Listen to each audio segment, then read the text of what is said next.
Hi everyone, how are we doing today? Hello. Happy Friday.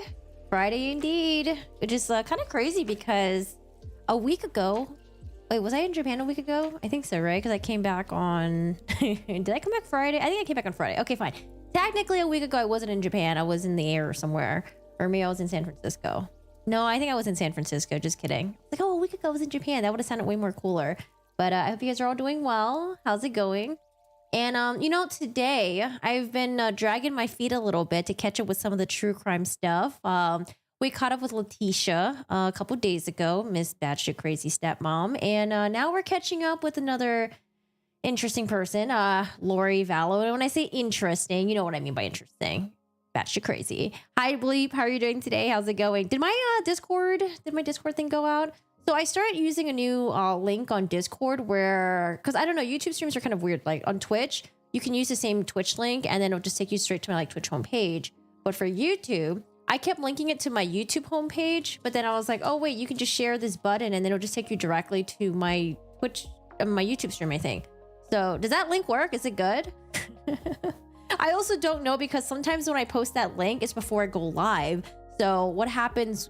I don't know, maybe I should just test it out. You guys are my guinea pigs. Discord went out. Okay, good. All right then. Yeah, let me know if the link, did you click on the link in Discord and it was fine? Corgi, you've been offline. Literally just came on 30 seconds ago. You had been online. Yeah, I just came on 30 seconds ago. Yeah. I mean, I usually, what I do is I post my Discord link and, you know, I usually announce it a couple minutes before I start my stream live, but then sometimes I forget and I do it at the same time, so maybe afterwards. Hi, Dave. How are you doing today? How's it going? Hello. So yeah, today we're going to do a catch up. As you guys know, I was on vacation for 10 days and then, you know, the past weekend, I just kind of caught up a little bit, did some house chores, trying to reacclimate to this new time zone. Although I think I did pretty darn well. Like going to Japan, I adjusted pretty quickly. I was waking up at like 6 a.m. in the morning, which is pretty freaking awesome. And then when I got back here, although my like sleep schedule was kind of like a little bit pushed out by like a couple hours, because I usually go to bed early and I try to wake up super early. But like now it's not too bad. I'm going to bed at like midnight, which is kind of late. And then I'm waking up at, no, now I'm waking up at like 9, which is, I'm okay with it. Because usually when I travel, the jet lag is usually like, man, you go to sleep at like 4 a.m., you wake up at 4 p.m., your day's almost over, you don't know what to do with your life, and then you're kind of just like stuck in limbo for 6 hours while you lay in bed from like 10 p.m. to like 4 a.m. So that's like, yeah, that's the struggle that I'm so glad I'm not having right now. I hate jet lag. I hate readjusting and all this stuff. Oh my God, wondered if you could have anything to say about this witch. LOL, it's a lot. Hi, Be Cool. How are you doing today? Someone also sent me another thing too, that I haven't looked into it yet. Let me see. Oh, where was it? Oh, actually, I haven't even looked at this yet. Hold on. There was a Chad Daybell pens sickening romance novel to Lori Vallow. I saw something that was really disturbing yesterday. I posted in my true crime channel on Discord. By the way, if you haven't already, feel free to join us on Discord. Discord is like a community where we all hang out, and I have a true crime section. You can post things about there as well. I usually pop in. Yeah, there's some stuff in there that some people give me suggestions. I'm like, oh yeah, let me like look into this and stuff. But yeah, what was I saying? Oh gosh, yeah. So like right now we have a couple of people that are just, I think Sarah, like I was saying before, Sarah Boone, definitely, I would say S tier villain. She's definitely up there. Like, oh my God, like her narcissism is just like, you can just smell it from like miles away. She's definitely up there. Letitia, oh, what you guys were calling her again? You guys were calling her like Letitia and Letitia because she was hiding behind a tissue while she was like in court. She's so embarrassing. I don't know. I just feel like the secondhand embarrassment that we just get from watching Letitia or listening from her stuff is just like, oh God, I don't know. I think it's a good time to take a break from Letitia. But her trial is still going on right now. You got a new keyboard, so it might be more typo than usual. Oh, what keyboard did you get? Nice. Very, very cool. I wanted to get a... What did I want to get? Not a new keyboard. Oh, I wanted to get a... what do you call those? Not travel monitors. Like portable monitors or something like that. Dennis did get one, but I want to get like a bigger one. But then at that point, is it really a portable monitor if you're getting like a big ass monitor to like lug around? But yeah, we're playing around this like portable monitor thing because like sometimes when we travel, you know, like it's kind of nice to have extra monitors hanging around. Yeah, I forgot who it was. Someone's called her Letitia, and I thought it was really funny. Chud. Bell. I did see on my feed again. Apparently a couple weeks ago, there was like some stuff popping up about Alec Murdoch getting like love letters while he was in prison. And I didn't click on the video because I was like, I'm not watching this. Oh my God. But, or did I watch it? No, I don't think I watched it because I read some of the Chris Watts one and those were just like, oh God, I just want to rip my skin off. Yeah, I'm pretty sure I didn't watch the Alex Murdoch one. Did we watch it together? No, I don't think so. But it popped on my feed again. I'm like, I'm not watching that. Oh God, sorry. I don't know why we were talking about that. You know, he only made 2K a year writing. I wonder what Tammy thought. They had like 5 kids. Wait, so was he? I actually have no idea what his background is. So he was a writer. He wrote like romance novels. Oh my God. Should we read an excerpt? I don't know if I want to. Oh. Someone posted that Nancy Grace read a little excerpt about it or something like that. I don't know. Maybe we'll listen. Hi, Daniela. How are you doing today? Who are these women? Which one are we talking about? My latest hypothesis is that Letitia is a single child, got pampered beyond recognition, was never given a chance to socialize with other children at her young age. Well, if you did some research... Wait, weren't you here when we were talking about Letitia? She has a brother. Her brother went on stand and testified against her. Her brother went up there, and I think one of the he got really emotional, and they had to take like a little break or something like that. I'm not sure, but he was like, Letitia, why Letitia? But yeah, she has a brother that testified. I don't know. I was very interested too to hear. You know, I just want to know what her. Wait, was it her that I was wondering? Yeah, maybe it was her. I was like, I wanted to know what her like family dynamic was like, stuff like that, because it's always kind of interesting, like how people became the way they are, you know, like these evil people who like lack empathy. Like, is it just like biological thing? Like, how much is the percent of like biological versus like, you know, the experiences? His writing is gross. Yeah, you guys can like, how about you guys give me little quotes here and there? Because I don't know if I want to read it. I don't know about that. Wait, did you guys hear, there was a murder trial that happened recently, I think a couple months ago. I didn't watch it though, but it was like a woman who wrote a novel about, I think it was like How to Murder Your Husband or something. And then she actually stood trial for murdering her husband. But I don't think they were allowed to include excerpts from her book or anything like that into evidence or anything. But I thought it was like kind of interesting. It's like, okay, so you wrote a book about how to murder your husband and then you're accused of this crime. It's just like, I don't know, like coincidence much? Pretty crazy. He wrote stories about seeing beyond the veil. He had a near-death experience, allegedly as a young person. The books were like how he met Lori. Oh God, Lori, his goddess. Did he have one of those like weird near-death experiences where he thought like he like, you know, met an alien or something like that, but then like in reality it was probably just like sleep paralysis? Have you guys ever had sleep paralysis before? Sleep paralysis will make you believe like crazy things because I remember this one time where I had really bad sleep paralysis and I honestly thought that I was like being haunted by freaking demons.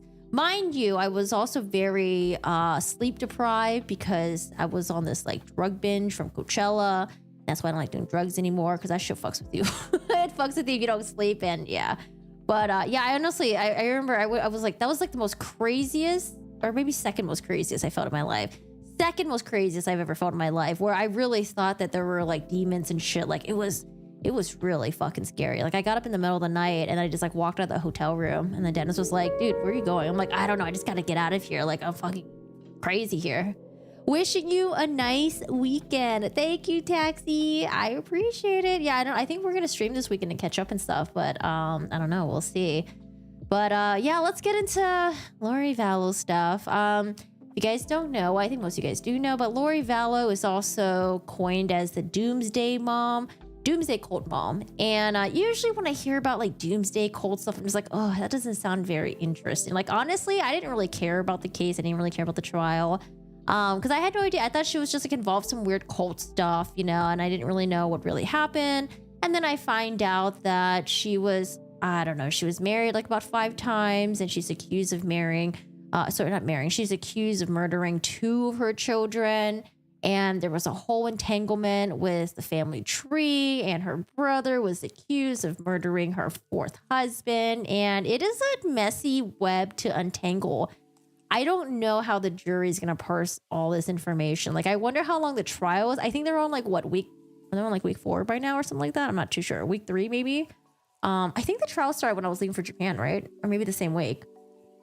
But, yeah, it's wild. Like, I thought the Murdoch stuff was really crazy. This one is, because it involves so many family members. It's like, what the heck? Like, the Murdoch stuff was crazy because it was like, oh my God, there was stuff going on with like the housekeeper, possibly. You know, people were spreading rumors about like maybe something going on with Buster, and then maybe with something with Maggie, and then there's like a cousin Eddie that was involved, that was hired for a roadside shooting, and then there's also this whole like financial crime. So that was a huge web to untangle too. But like the Lori Vallow stuff, God, it is just complicated. I do wonder, are they allowed to take notes? Does anyone know about that? I know in Murdoch trial they didn't take notes in there. Was it the Murdoch trial? I think so, right? I'm getting all these trials mixed up now because we did Murdoch trial and I forgot we did the Gwyneth Paltrow trial. Gwyneth Paltrow versus Terry Sanderson stuff afterwards. Man, all these trials, man. I had sleep paralysis just a few days ago, was in contact with horrifying vision. Dude, I used to get sleep paralysis so often that I just got used to it and I just learned how to beat it. So when I get sleep paralysis now, I don't really get phased by it.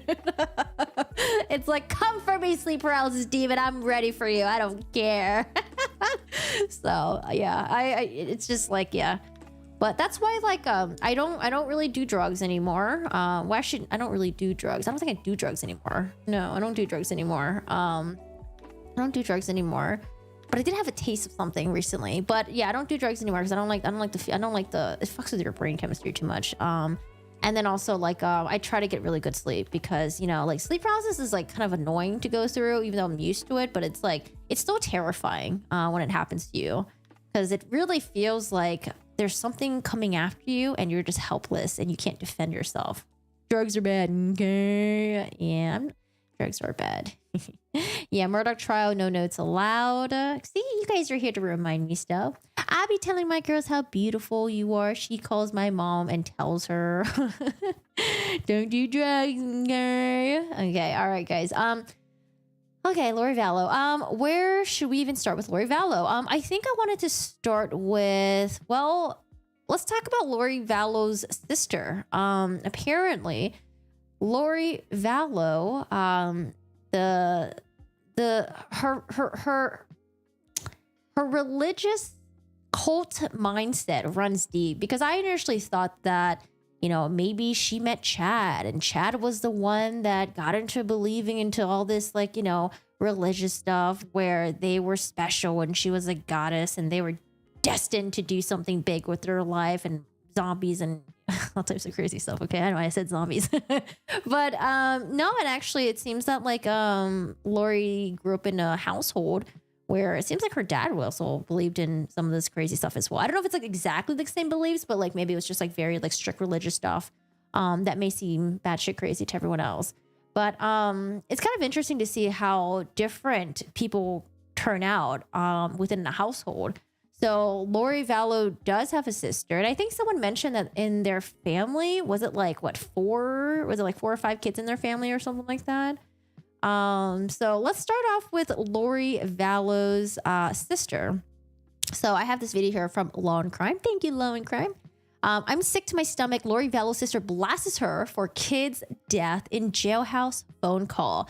You know, I'm always so, I don't know what's the word, because I feel like happy is not really the right word to use, but like, how about this? I'll use the opposite. I always hate it when family members will support each other no matter what.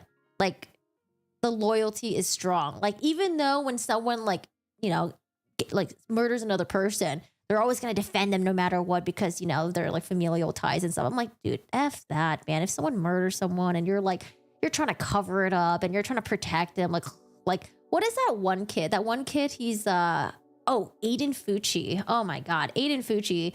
Another case that was like pissing me off. Aiden Fucci was, well, actually, has he been sentenced yet or anything like that?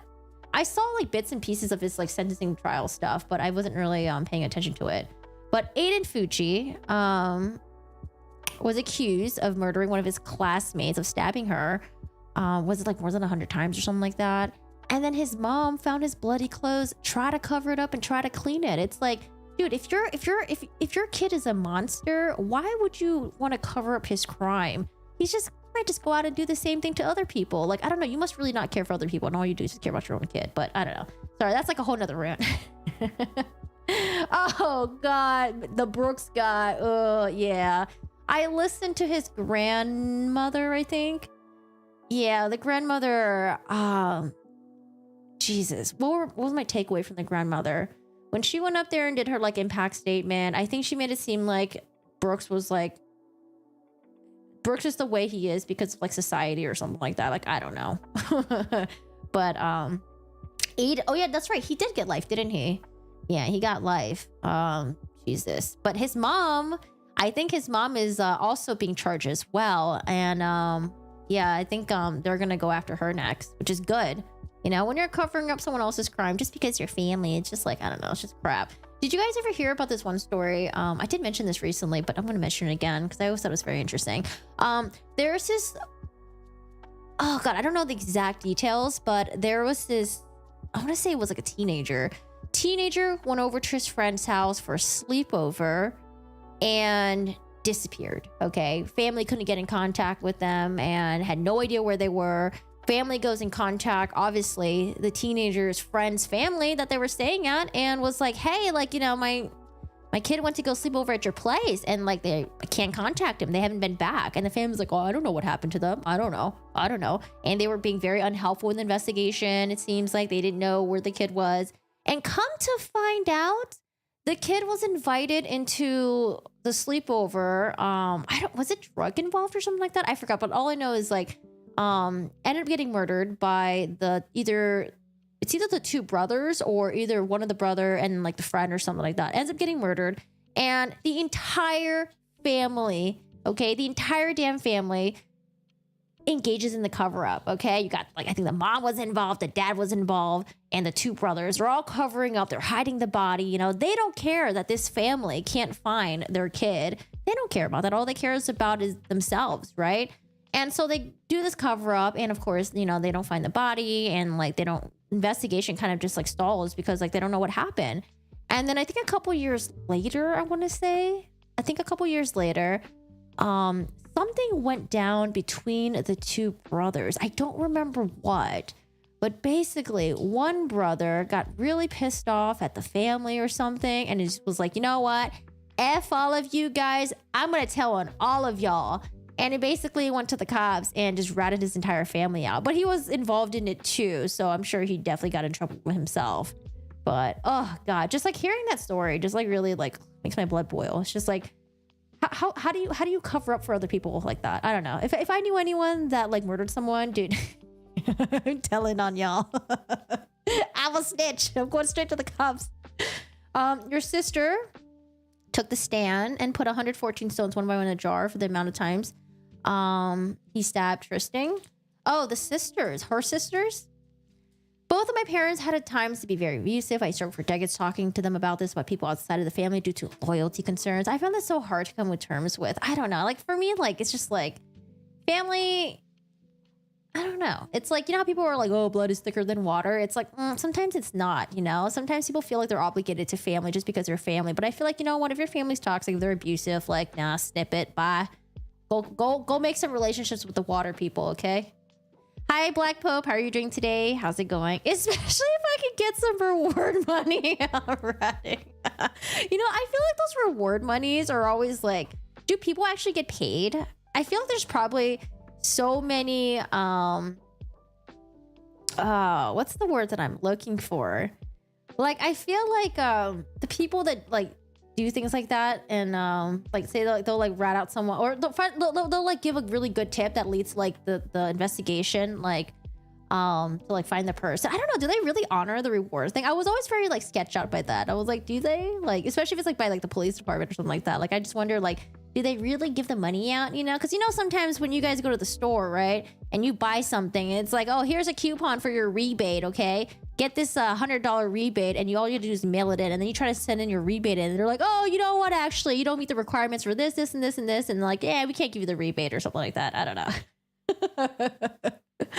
I think the psychological term is enmeshment. So when families that suffer from enmeshment, people are finding it hard to differentiate themselves between other family members and themselves. Yeah, and especially if you've been under their household for like 18 years, that's like 18 years of like, you know, I don't know, I want to say like brainwashery. But yeah, it's tough. It's definitely tough indeed. But yeah, I would just say, if you realize your family is being toxic, you know, do your best to get the heck out of there. I mean, like, people can change, but sometimes especially if it's between like parent and child, right? Sometimes the parent will always think that they're, you know, more superior than their kid, and they don't think the kid has any it's like kind of like, oh, I raised you, you do as I tell you, and if I brought you into this world, I can take you out, to have a mentality thing. I don't know, that's very like I'm good. Happy that your YouTube lives are less late for me than the Twitch ones. I live in South Africa, so the time difference is real. Oh, what time is it right now in South Africa? Sorry, I've just been rambling so much. I think it's because I haven't seen you guys in a while. That's why. I haven't seen you guys in a bit. Yeah, we're gonna hop into the oh, you know what? This is why I went on this long tangent, because we're talking about Lori Vallow's sister, and then okay, I was like, wait, how did I get to how did I get here?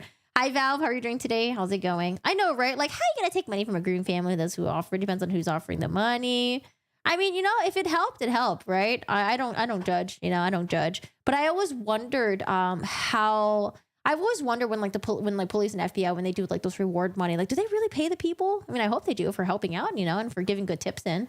That leads to the case being solved. But yeah, I wonder if they always have like qualifications. It's like, well, you didn't give a good tip, but technically, you know, we haven't been able to prosecute this person yet. So I don't know. I wonder if there's like qualifications like that, because you always see like the reward offer, but like not like the, you know, like the little like in you know, like when you're like watching those like medication commercials, and you always have like all those like little words at the bottom you can't really see, you know, all the disclaimers and stuff like that. You're a little bit tired today. You know what I've been doing? I've been taking a little bump of caffeine here and there. Wait, actually, why did I say bump? That sounds kind of, seems like I'm doing something else. But yeah, I just been taking like little sips, I guess, of caffeine here and there, to like battle my jet lag. But I just don't want to be dependent on caffeine, because I don't want to be groggy if I don't have caffeine. All right, so let's hop into it, because I think I keep saying let's go, we're gonna go, and then I just keep talking. All right, let's listen to this right here. From Long Crime. Thank you so much, Long Crime. We might have to jump around a little bit. Let me see, because I just want to listen to the phone call. Do we get the phone call, or is it just mostly just them discussing it? Shoot, sorry, I didn't watch this prior. Oh wait, no, this is a different video. Sorry, this is someone else's sister. Oh look, it's Johnny Depp right there. Oh, this is what I wanted to listen to. Okay, this right here. I'm gonna boost up the audio a little bit. Let me know if the audio is too low, and I'll try to use the extension to boost it up.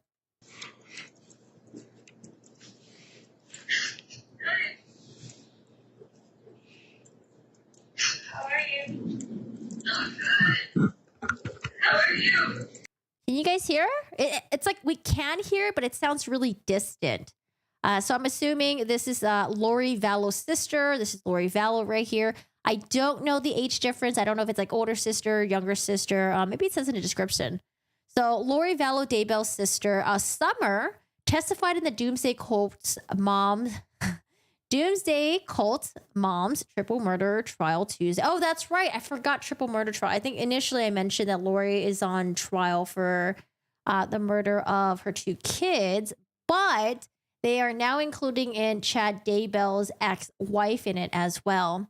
So a phone call between the sisters was played while Shiflett was on the stand, where she can be heard ripping Daybell to shreds over the alleged murders of Daybell's 2 children, Tylee Ryan and JJ Vallow. You threw them away like garbage, Shiflett has heard screaming. There's nothing okay about killing children. Tylee and JJ's remains were found on her fifth husband's property.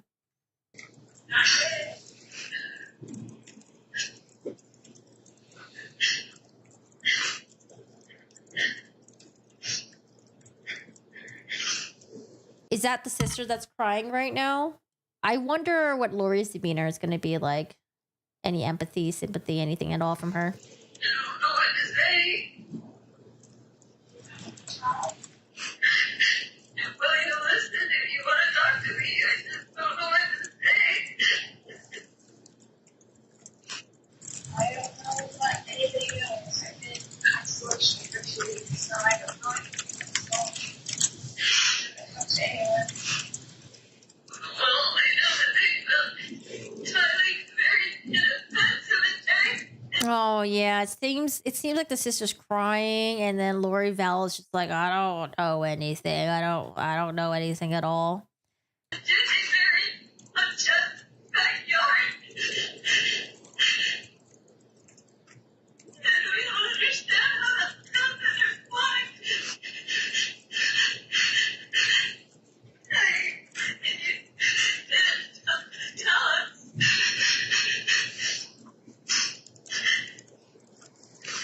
And we're devastated.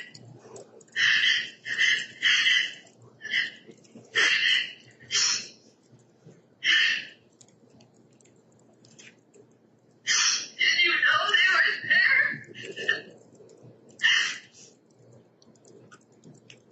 Can't talk about it. She says she can't talk about it. But why not, Lori? I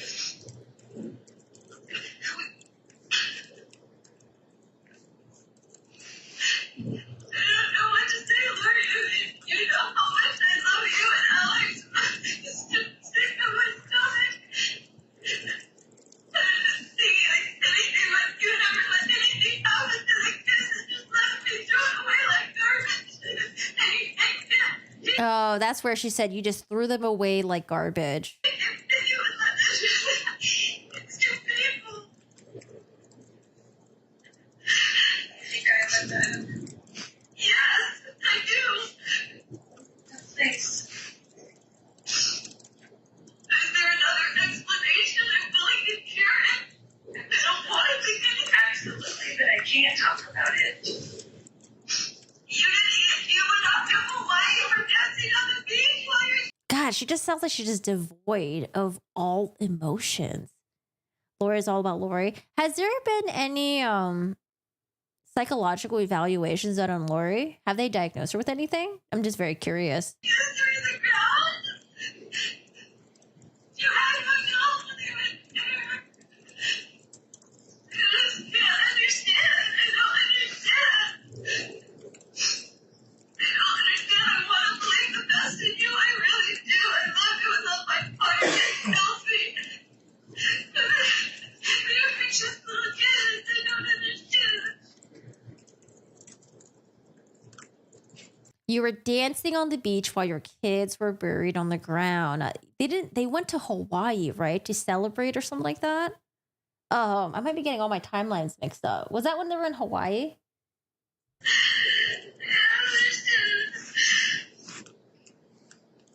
You know me.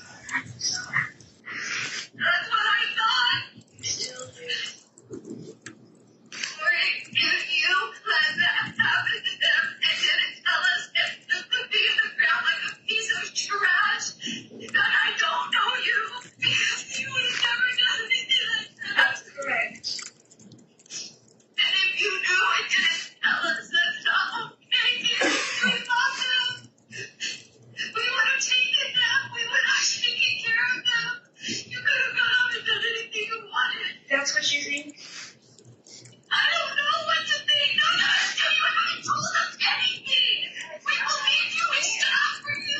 I cannot. I would love to. Man, I feel so bad for her sister.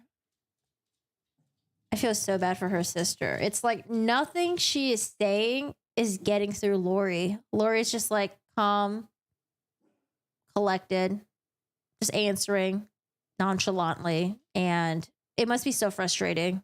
You caught me and Mom offer 4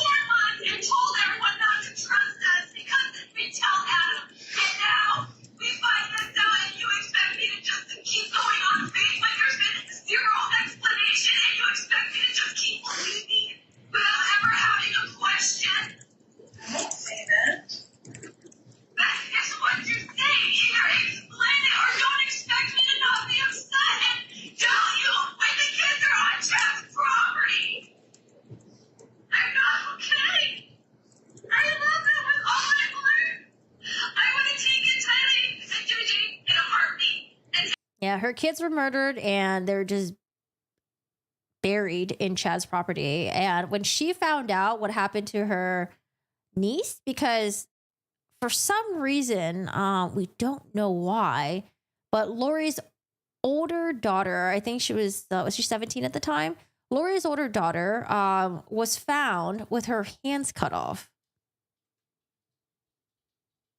Everybody else would have too, you know that. And I don't know if they know whether or not it was before her death or if it was like postmortem, but Jesus. She said some interesting things about Alex while on the stand. I truly believe Lori is not mentally 100%. I don't believe it's to the extent of being mentally incapable. It's hard for me to say, but there's something, I don't know, I'd say comforting, but at least something along those lines that at least someone is showing right and real emotion to those poor children. I get what you mean, Snow Isle. Yeah, because you have a mom that doesn't seem like she cares, doesn't care. And I don't know, it must suck to be those kids, just to have a mom that just I mean, they're gone now, but like if they were, were able to see how their mom was acting after their deaths and to see the mom doesn't give a fuck, like, yeah, that sucks. That hurts. You have no idea. They were in nature. You're right. Nobody does because everybody sees what's on TV. That's it. Everyone sees what's on TV. Wait, at this point, is Lori saying that she's innocent? Is she saying that she had nothing to do with it? She's saying that Chad had nothing to do with it? That has nothing to do with TV. This is what your and my conversations. Before you left and cut me off. And now you expect me to be there for you when you were going to abandon me. And if you were in jail, you wouldn't even be talking to me. And we wouldn't even know they were dead still. This is your day. Yes! I deserve more than that. I've been there for you like a rock. And I've been on TV and defended you. I've done everything to defend you. And I still would right now if you would tell me the truth. Yeah, this must be similar to how Letitia's daughter felt. So we watched Letitia's daughter testify on stand about 2 days ago.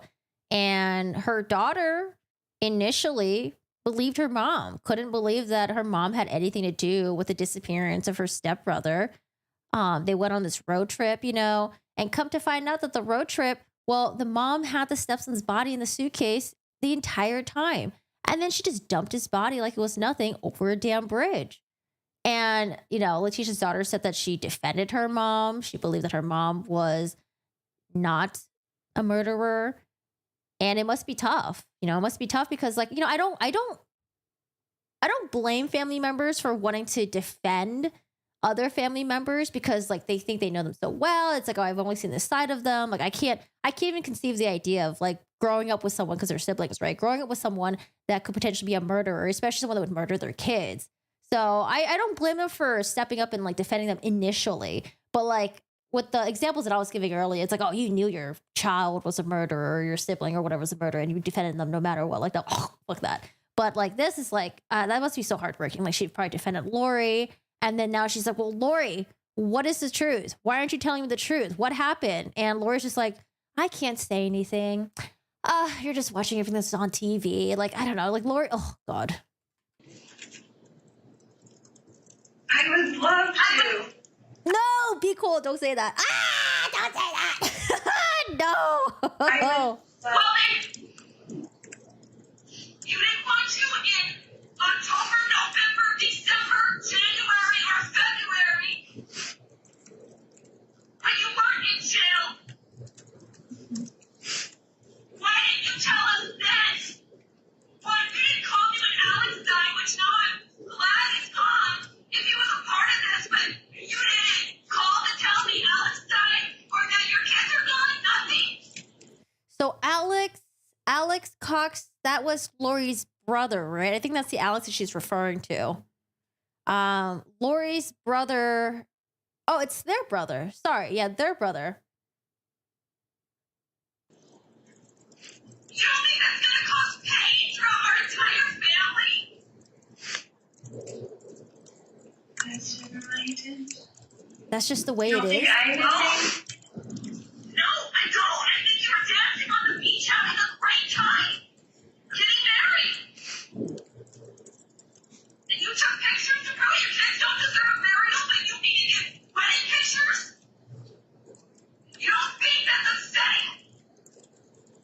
Nobody knows. I'm sorry. Nobody knows I'm sorry.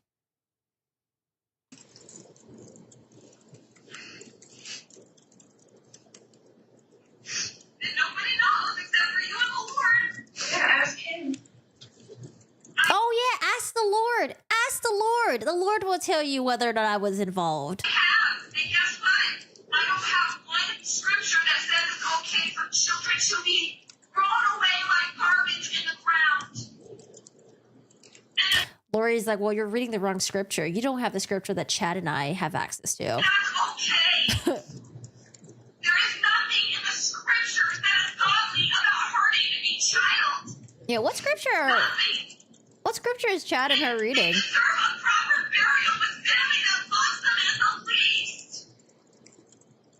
I can't support that.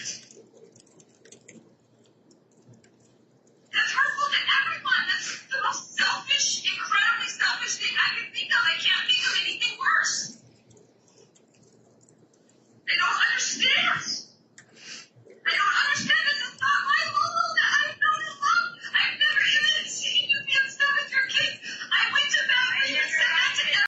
Do you guys think Lori's gonna testify? You think she's gonna go up there? What's your vibe so far with Lori? You think she's gonna be like, oh no, I'm not competent enough to testify. I'm not gonna do it. Or you think she's gonna be like, no, I got this. I want to testify. Come on. I never have been. You crying now? How can you just go on without them, without any of that, without telling us anything and then expect us to understand? Nobody in the world knows what I've been through. And I don't expect you to. All you've seen is what's on TV, what everybody said, and all that. Oh my God, we have another me, Sarah Boone. Oh my God, me. No one knows what I've been through. You guys only see what's on TV. Who cares that I'm being accused of murdering my 2 kids? No one knows what I've been through, okay? You guys don't think about me. All the people around. Okay, so now no, deceived. Say that. Everyone in the world is deceived except for you. I'm not saying that. I'm saying nobody's seen me on the floor crying. Nobody knows what I've been through. With my children that I love more than anything. Oh, don't even say that. Oh, that's going to trigger her sister so much. My children that I love more than anything. I'm a good mom. My vibe with Lori is that she belongs under a steamroller. That's just me. I don't think it's just you. Oh, God. I'm the rape victim. I had to kill my children. It was horrible. I loved them to death. Oh, my God. Ugh. God.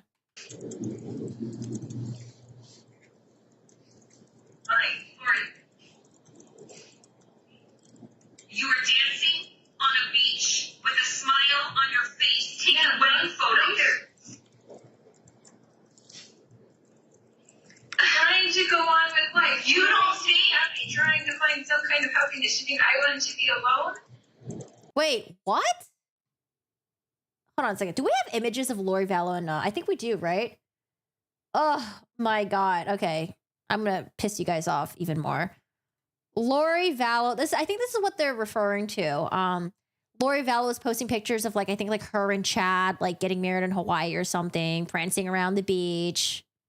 Oh my God, we're married. Yay. Oh, yay. We're celebrating our new life together. Oh my God. Where are my kids? I don't know. I don't have kids. I think she told one of the resort guests that she didn't have I think she told them she didn't have kids or something. Or what was one story? It was she completely deleted JJ. She deleted JJ and then she did mention her oldest daughter, but I forgot what she said about that. Oh my God. Dude, the sister is pissed. Her family has missed a whole plethora of red flags throughout the decades, but I believe it was her cousin who told some horrific anecdotes about her. Yes, Corky son, narcissists do make it all about themselves. She said she wanted to move on and didn't want to be alone. God. I wish the audio was more clear because that's what I heard too. Okay, I'm rewinding like 15 seconds. On a beach with a smile on your face, taking wedding photos. Trying to go on with life. You I need to go on with life. don't see happy, trying to find some kind of happiness. You think I want to be alone? I try to find something about, I guess she doesn't want to be alone. I mean, you about to be alone now, definitely, because you're in freaking jail. Do you think that your mother and your sister and your son don't deserve to know that the children are gone? She didn't care. If she didn't care about her kids, she ain't gonna care about her sister. She ain't gonna care about her older son, her mom. She ain't gonna care. It's all about Lori. It's a Lori and Chad Daybell show. Everyone else, y'all are just extras. I don't even care about you. Why wouldn't you call and tell us that? Why were we cut off? You saying you want to go on and be happy? You just gotta be happy without your family and your life until you're stuck in jail and I'm the only one stupid enough to be your friend when I've been your best supporter, Lori. I've loved you my whole life. I still do. I can't bear to think of anything bad about you.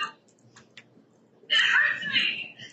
I don't want to see you in jail. I don't want you to be there. I don't want people to misunderstand. If you would tell me the truth, I would stand up for you for the rest of time. You know that I would. I love you so much. But there is nothing okay about this. Nothing.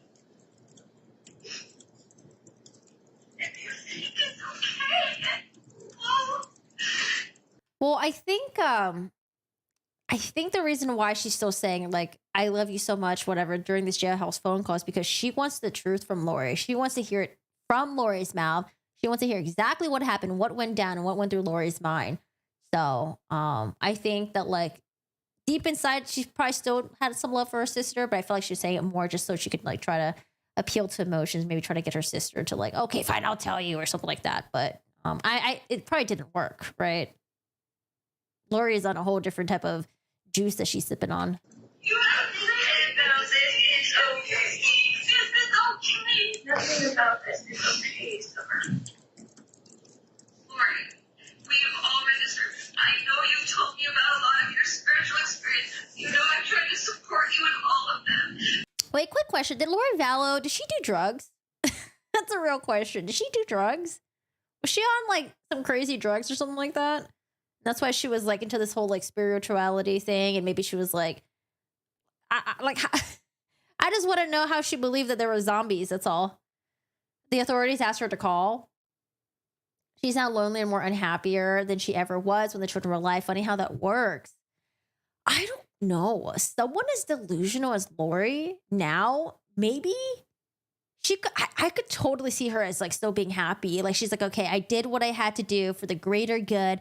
Chad and I, we're going to beat this. We're going to be reunited. We're going to live forever in the holy heaven. Like, I don't know, man. She seems like the type of person who just made me that delusional. And maybe sometimes delusional people are just happy because they just believe these things and they don't know. They don't accept reality. No drugs. I am telling you because I love you with all my heart.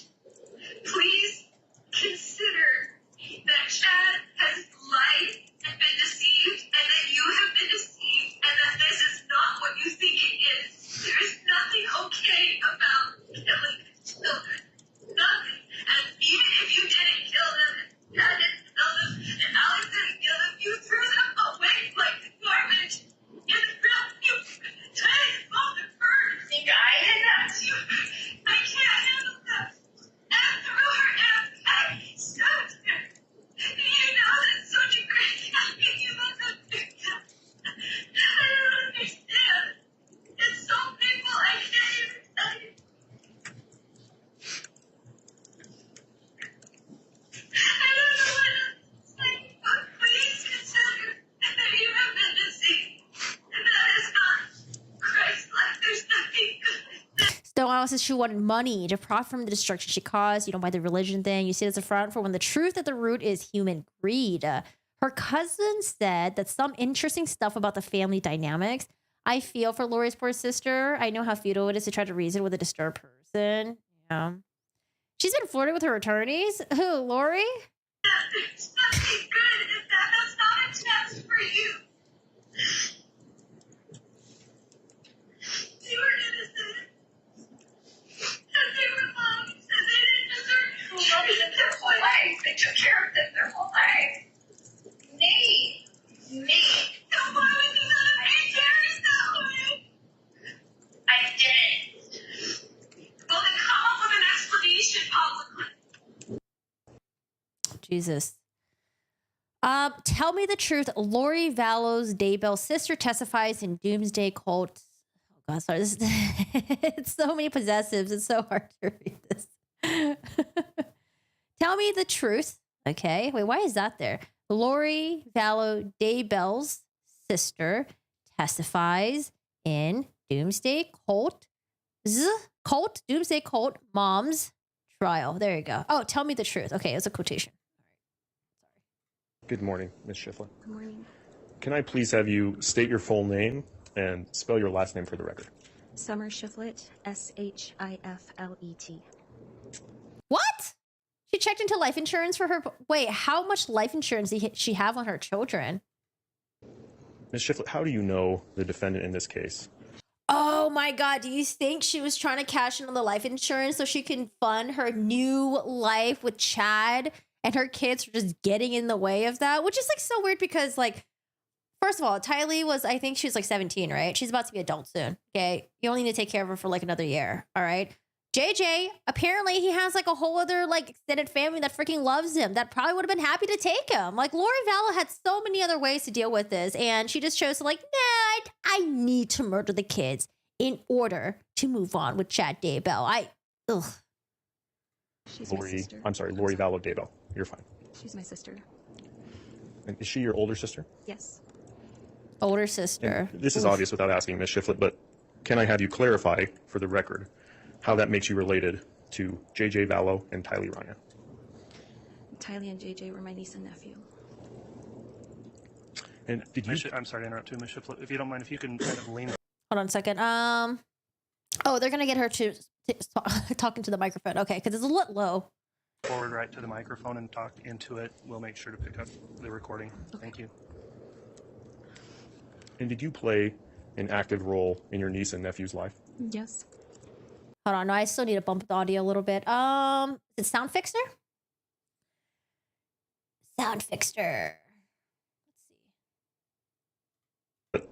Can I have you clarify for the record how that makes better? you related to JJ Vallow and Tylee Ryan? No, I have not listened to the opening statement. I've read articles covering the opening statement, but no, I didn't actually listen to it. She was collecting social security checks for her kids. Disgusting. It's the same as people who kill their spouse for monetary gain. They could just get a divorce and settle something. And I know, right, Chris Watts? Move on with their life. But no, sheer greed makes them blind to their basic humanity. Like, I don't know. Ugh, God, these people just... Me and JJ were my niece and nephew. Like, how did you make it into adulthood? Jesus.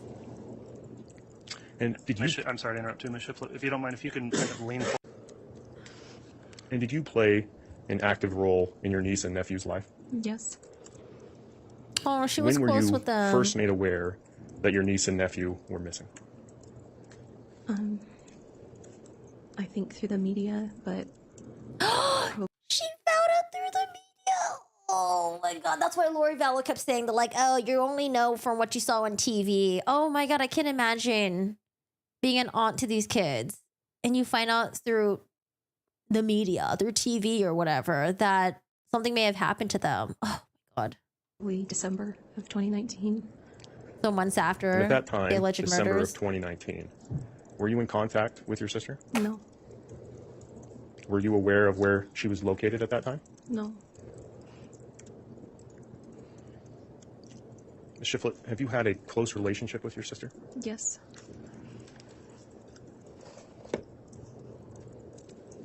At some point, did you talk to your sister and ask her about JJ and Tylee's well-being?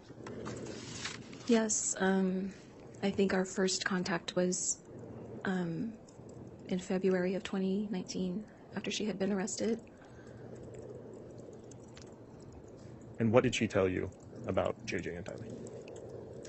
I don't remember the exact wording, but she basically told me that she was aware of where they were and that they were safe. Oh, that's right. She was peddling lies to a bunch of different family members. And then she was trying to get her best friend at the time to help the cops, I think, that like, oh yeah, the kids, they were with me or something like that. They were with me. They're safe. Don't worry. Oh my God. I don't understand because like how long do you think this, I don't know. She must be the type of person who only lives in the moment. Like, do you not think about like the repercussions in the future or anything like that? Like, how long can you keep telling your family members, the cops, that, oh yeah, the kids are safe. They're with someone. They're with someone. Don't worry. Don't worry. Like, how long do you think that can go for? You know, I think she only cared about the day to day. Like, okay, today I'm going to worry about just me and Chad. I'll just work this day by day. Like, doesn't even think into the future or anything like that. Ms. Shiflett, fair to say that you trusted what she told you? Yes. You believed your sister when she stated to you that JJ and Tylee were safe? Yes. I'm going to draw your attention to early June of 2020 when JJ and Tylee's bodies were found. Wait, I have a quick question. I searched Lori Vallow, and of course, Chad Daybell pops up. But why does Carrie like and Donald Trump pop up with Lori Vallow? Don't usually when you search for people on Google, isn't it just like people also search for these same people? Google, what's going on over here? Or does she have any ties to them or something? You testified that you missing trusted something? your sister. After the discovery of JJ and Tylee, did that change? Yes. Why? I felt lied to, and my trust in my sister was broken. Ms. Shiflett, a recording of a video visit between yourself and Ms. Vallow Daybell has previously been admitted in this case. Do you recall the date of that specific video call? I believe it was on June 24th. I had received a request for me to call her. And just for clarification of the record, do you recall the year? 2020. Wait, stop. Maybe she eats her pizza backwards. Wait, what do you mean eat backward? How do you eat your pizza backward? Oh, like start from the crust?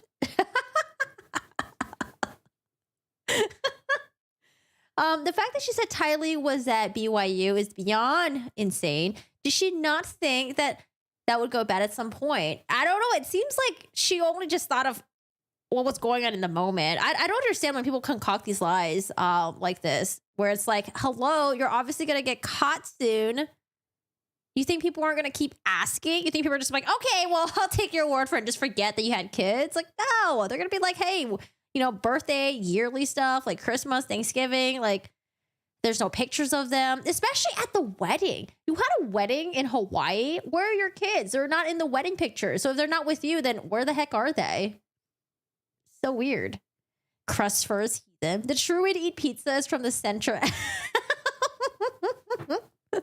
Yo, when I first met Dennis, man, he used to eat pizza with a fork and knife, okay? I thought that man was batshit insane. I was like, yo, what the fuck? Just pick that shit up with your damn hands. He had like a little plastic fork, a little knife, and I was like, oh my God, this guy's a serial killer. Your Honor, can I be handed what has previously been admitted as State's Exhibit 34A? Yes. And Your Honor, having been previously admitted, I now ask to publish what has been previously admitted and marked as State's Exhibit 34A to the jury. All right, give me just a moment to confer with the clerks, please.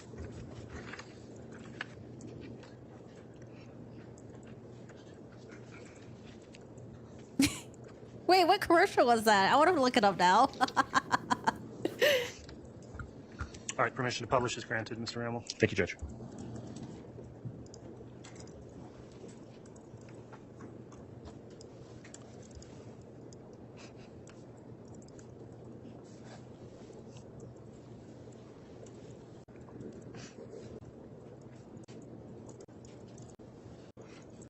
How are you?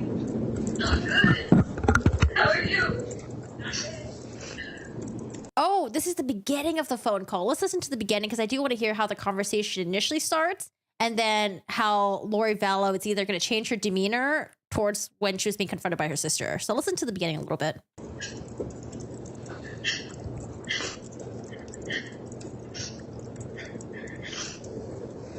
don't know what to say.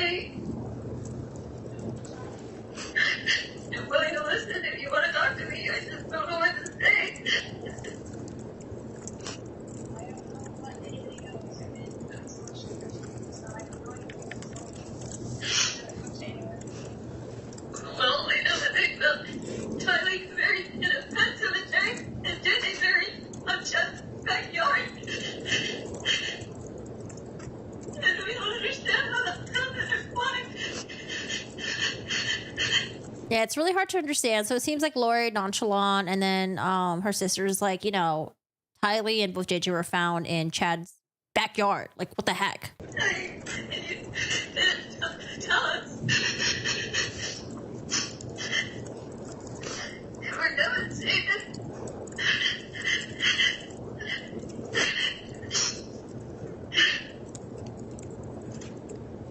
Did you know they were there? Can't talk about it. I can't talk about it. Okay, so we basically listened to this portion already. She said, "Did you know they were there?" I can't talk about it. Why not, Lori? I think it was about. Let's see. Because I love you with all my heart. Okay. And why would you let me carry that way? I didn't. Well, then come up with an explanation publicly. Go ahead. God, I'm just getting so triggered. It like reminds me of talking to my mom sometimes. When I try to ask my mom like a direct question, it's like a serious topic. She like, she does like this right here. I'm like, "Hello, can you please just answer?" And she just like obfuscates and she just like talks about something else. I'm like, "Oh my god, I hate this bitch." This is too heartbreaking to listen to. I'm tuning out instead of thinking about stuffed crust pizza instead. I can't even have stuffed crust pizza. I'm jealous.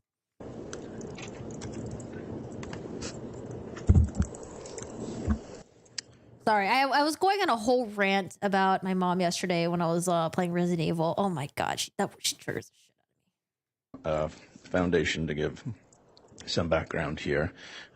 You're Lori's younger sister, you said? Yes. And you're one of how many children?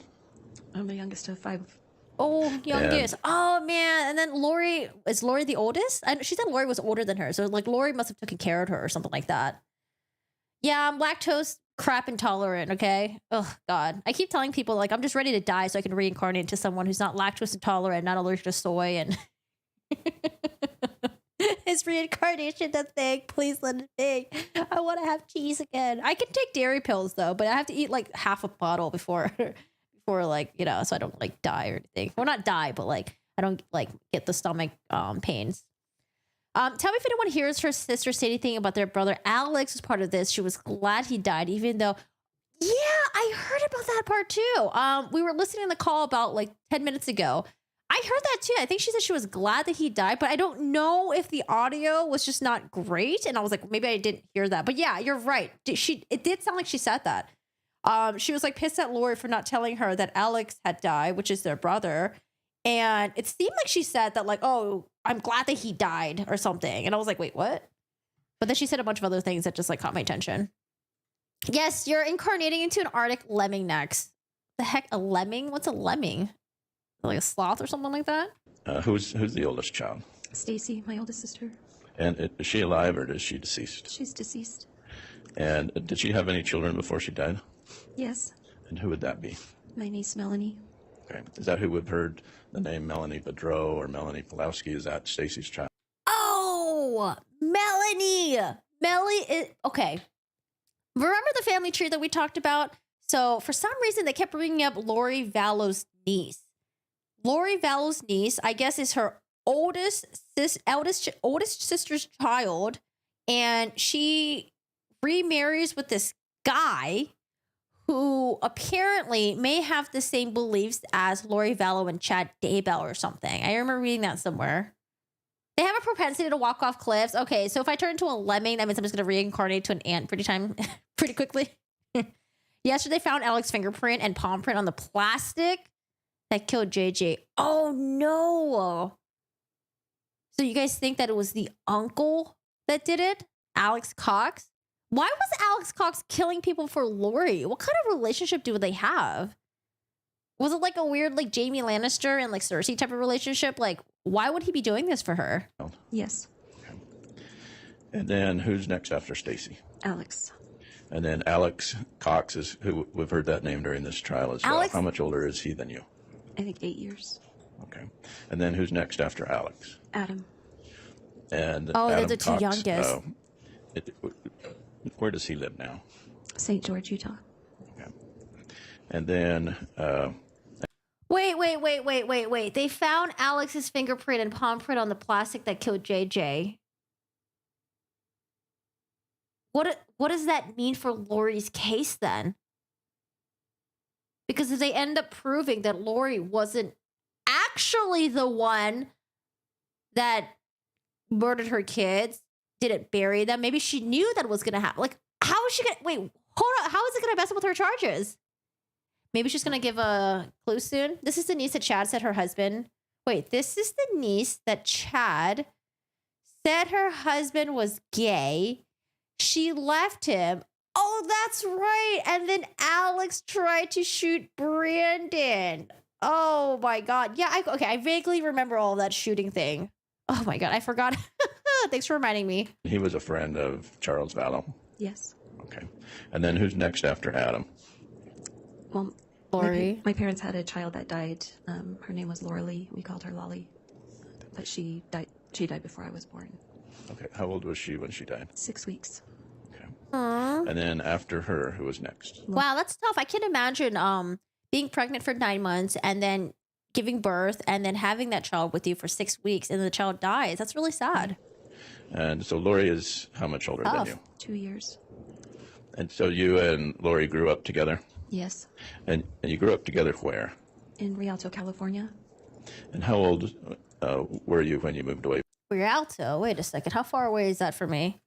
Are the crazies in Rialto? Rialto. The city of Rialto is creating healthier lives.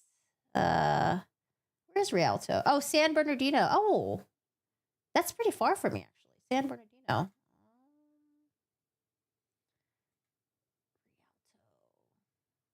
San Bernardino. Oh yeah, that's far. That's like on the way to Vegas. Okay, just curious. Lori had complete control over her brother, which is weird because I would think that like it's usually the older sister that has complete control of their younger brother, not control of the older brother. Or am I just generalizing from what I see in TV shows? I'm not thinking of Game of Thrones, okay? That was just an example that I gave, but I feel like it's usually like an older sibling that has power over the younger sibling because the younger sibling, maybe they had like shitty parents or something and the older sibling would step in and take care and basically raise her siblings. He had an accident allegedly from them on... Wait, hold on a second. He had an accident allegedly and from then on he was stuck in teenage age. Who? The brother? Right? They're just going to pin it on Alex. He's dead? Exactly. Wait, okay, because someone mentioned earlier that Lori might get away with it and it might be like a Casey Anthony thing or something like that. I was like, no way. But then like now that I think about it, it's like, oh my God, they might just pin it all on the brother.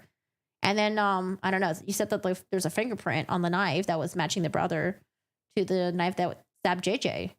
From California. I'm sorry, I didn't catch that. How old were you, or how long did you live in California? I think until I was about 17 or 18. Okay. So you and Lori would have been adults by the time that you moved away from California? Yes. So how would you describe your relationship with Lori growing up? I feel like we had a close relationship. We had a lot of similar interests and friends in common, and we did a lot of activities together. Okay. Go to schools together? Yes. Go to church together? Yes. How would you describe your family life? I think we had a good family. I mean, we had problems, but we also had a lot of fun. Okay. And do you remember when Lori, her first marriage? Yes. Do you remember how old she was? It was right out of high school, so I think 18. So she was 18, and you were 16 when that happened. Yeah. And did that marriage last long? No. Do you First remember husband? her second marriage? Yes. And who was that to? William LaJoya. And is that the father of Colby, who we met here last week? Yes. Okay. And did that marriage last long? Longer than the first, but not that long. Okay. And then did Lori get married again? Yes. And who was her third? Wait, quick. When is Chad's court date? When is his trial happening?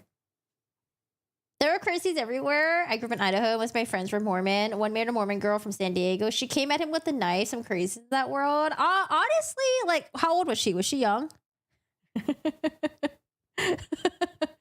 I hear a lot of crazy stories, okay? And it's like, it's not just from people who are religious. It's from people from all walks of life. But I usually attribute to them just being young.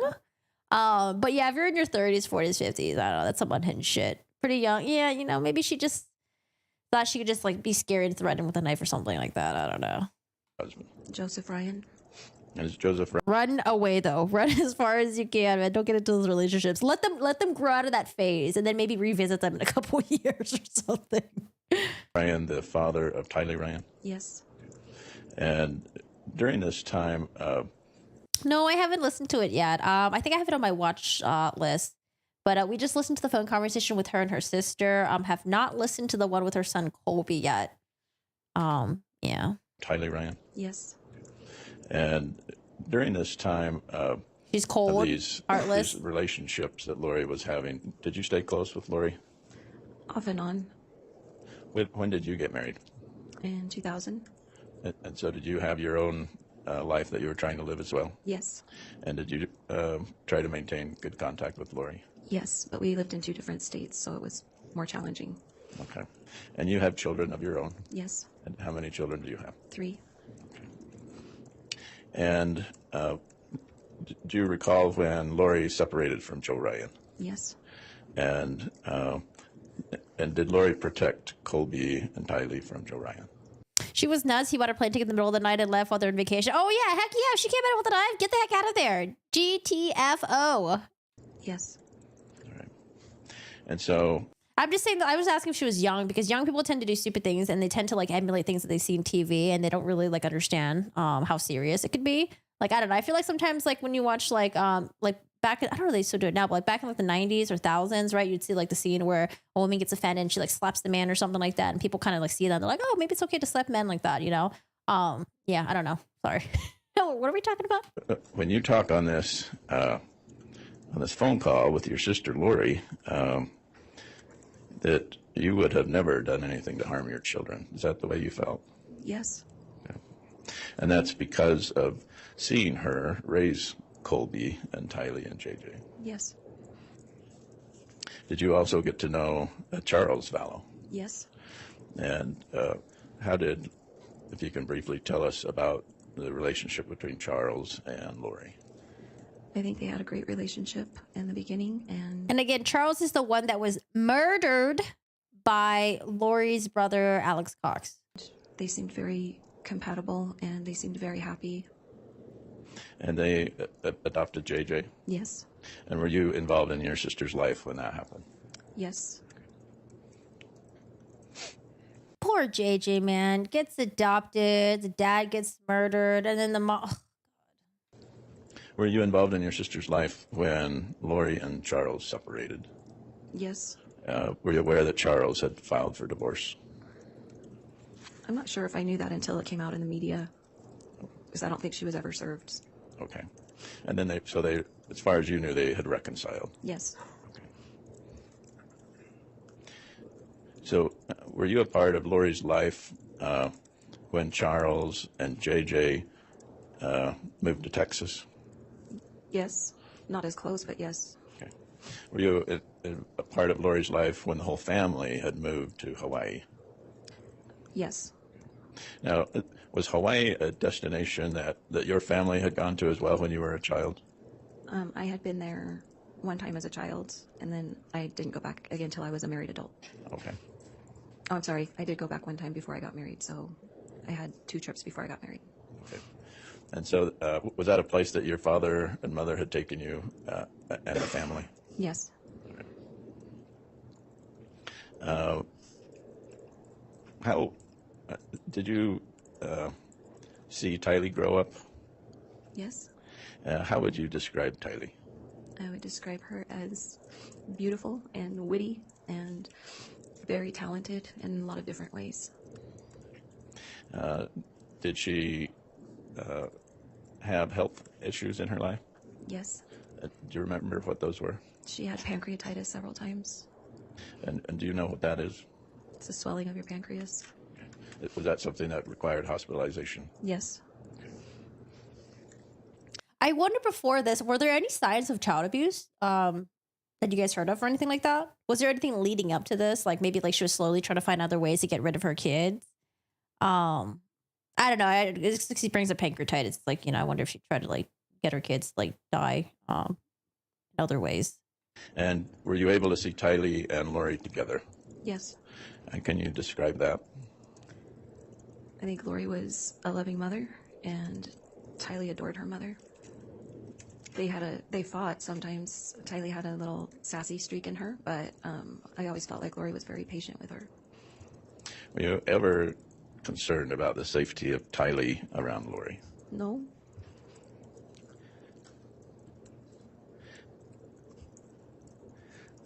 Would you ever imagine your sister wanting to kill her kids? No. Would you ever imagine your sister being involved in conspiring to kill her kids? What? She says she didn't expect JJ to live very long, but I think that was after she met Chad Dingbell. Wait, why would she say that?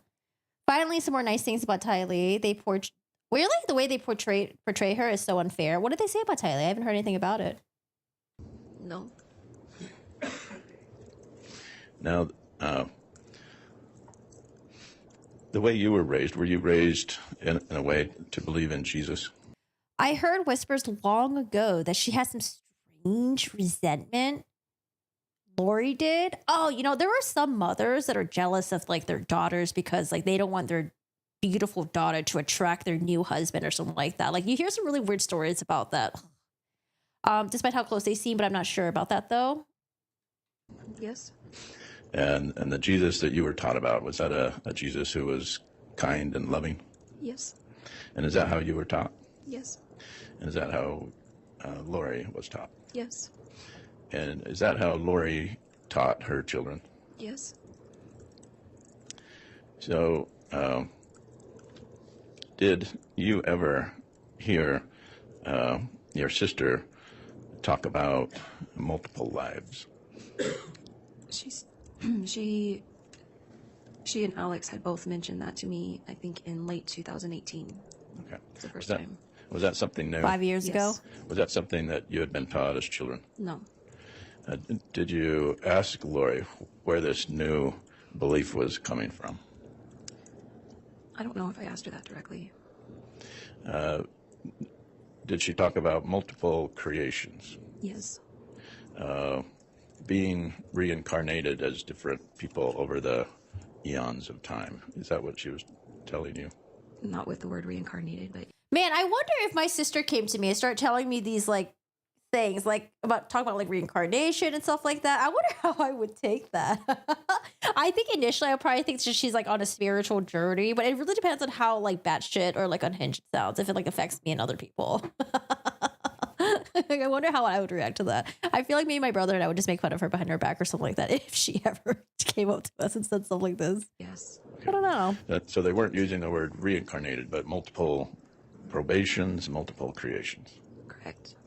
And is that something new that you had heard? It was new to me. Had you ever heard Lori talk about being someone in another life prior to late 2018? No.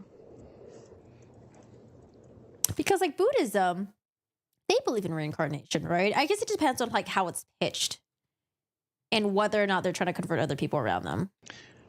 At this time in late 2018 or early 2019, did she tell you that she had been someone else in another life? Prior to 2008? Knowing my life will be reincarnated as me, lol.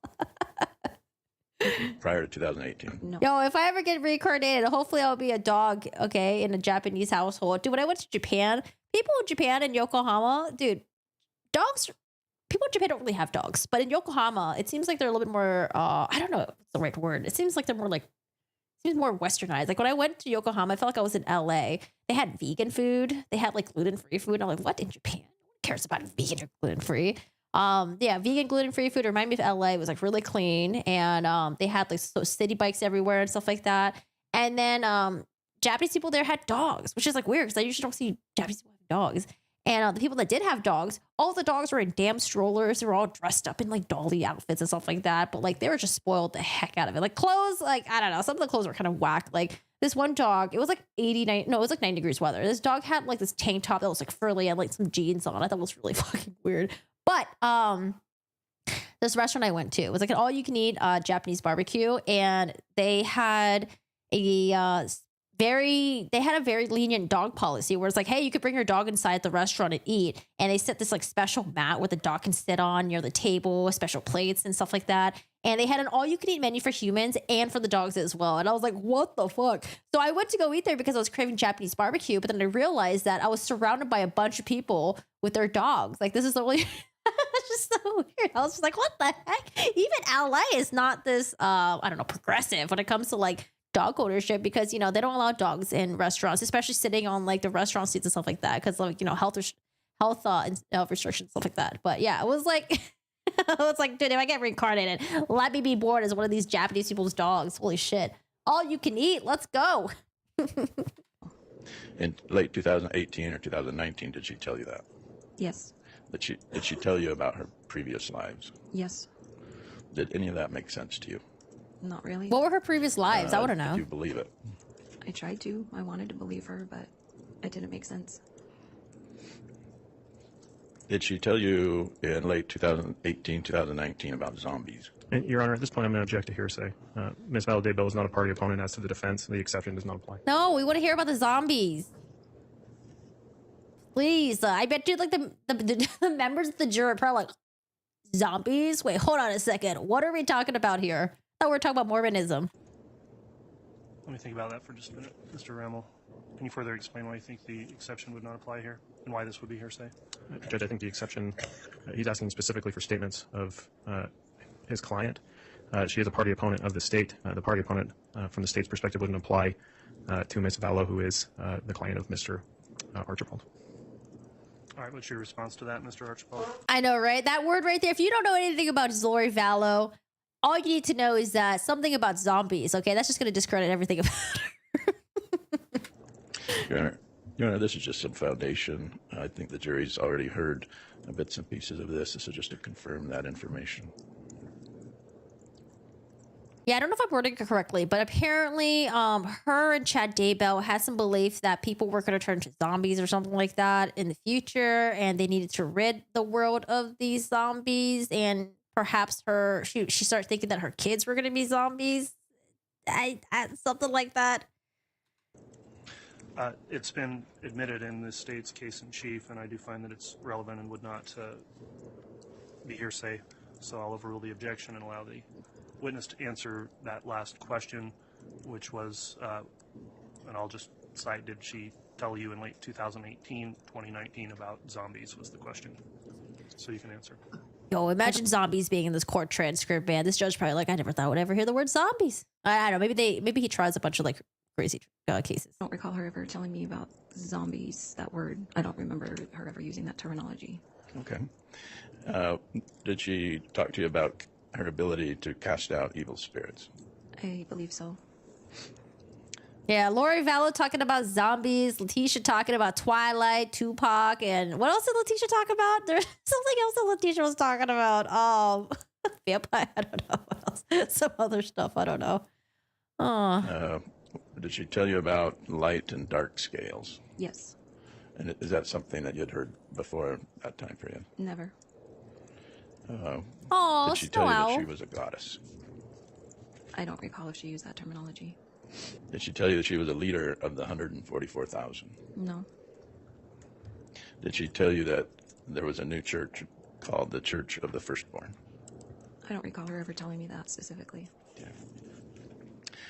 Were you concerned about your sister with her new beliefs? Hey, David. I don't know that I was concerned about safety of anybody. I just was concerned. I mean, Her sister of didn't course know. I care about my sister, but I didn't really know what to think about it. So I don't know if concerned is the right word. Okay, fair enough. How was your relationship with Alex? I was close with Alex. Wait, she was close with Alex? Can you tell the jury what he was like? Well, he was my big brother, and sometimes he was hilarious and fun, and sometimes he was kind of crude or obnoxious in a way.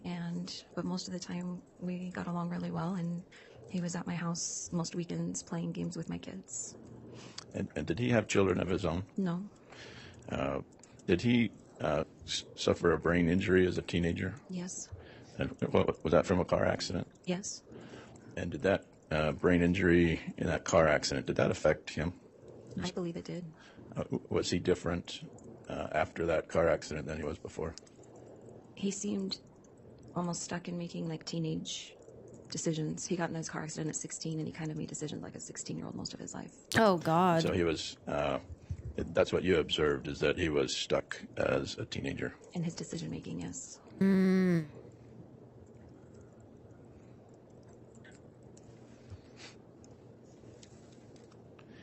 Dude, it would be crazy if they pin everything on Alex and then Lori gets away with it and Chad. Oh my God. No, that's not gonna happen. That's gonna happen. Hey, who the Did hell you is stay in dead? touch with Colby Ryan? Yes. And Colby had previously stated, my mom spent her whole life protecting us kids. Would you agree with that? Yes. Colby also stated after she met Chad Daybell, she changed. Would you agree with that? Yes.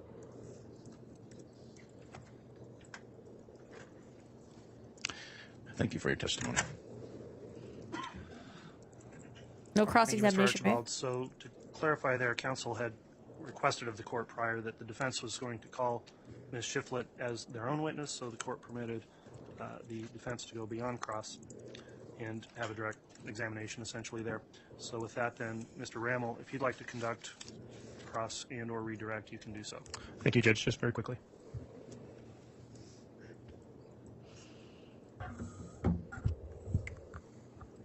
Ms. Shiflett, just a couple questions for you. I'm going to draw your attention back to the time period in which you were made aware that JJ and Tylee were missing.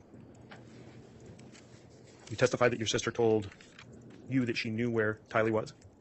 I don't remember if she used that wording, but yes, that was what was relayed to me. Okay, and conveyed to you that she knew where JJ was. Yes.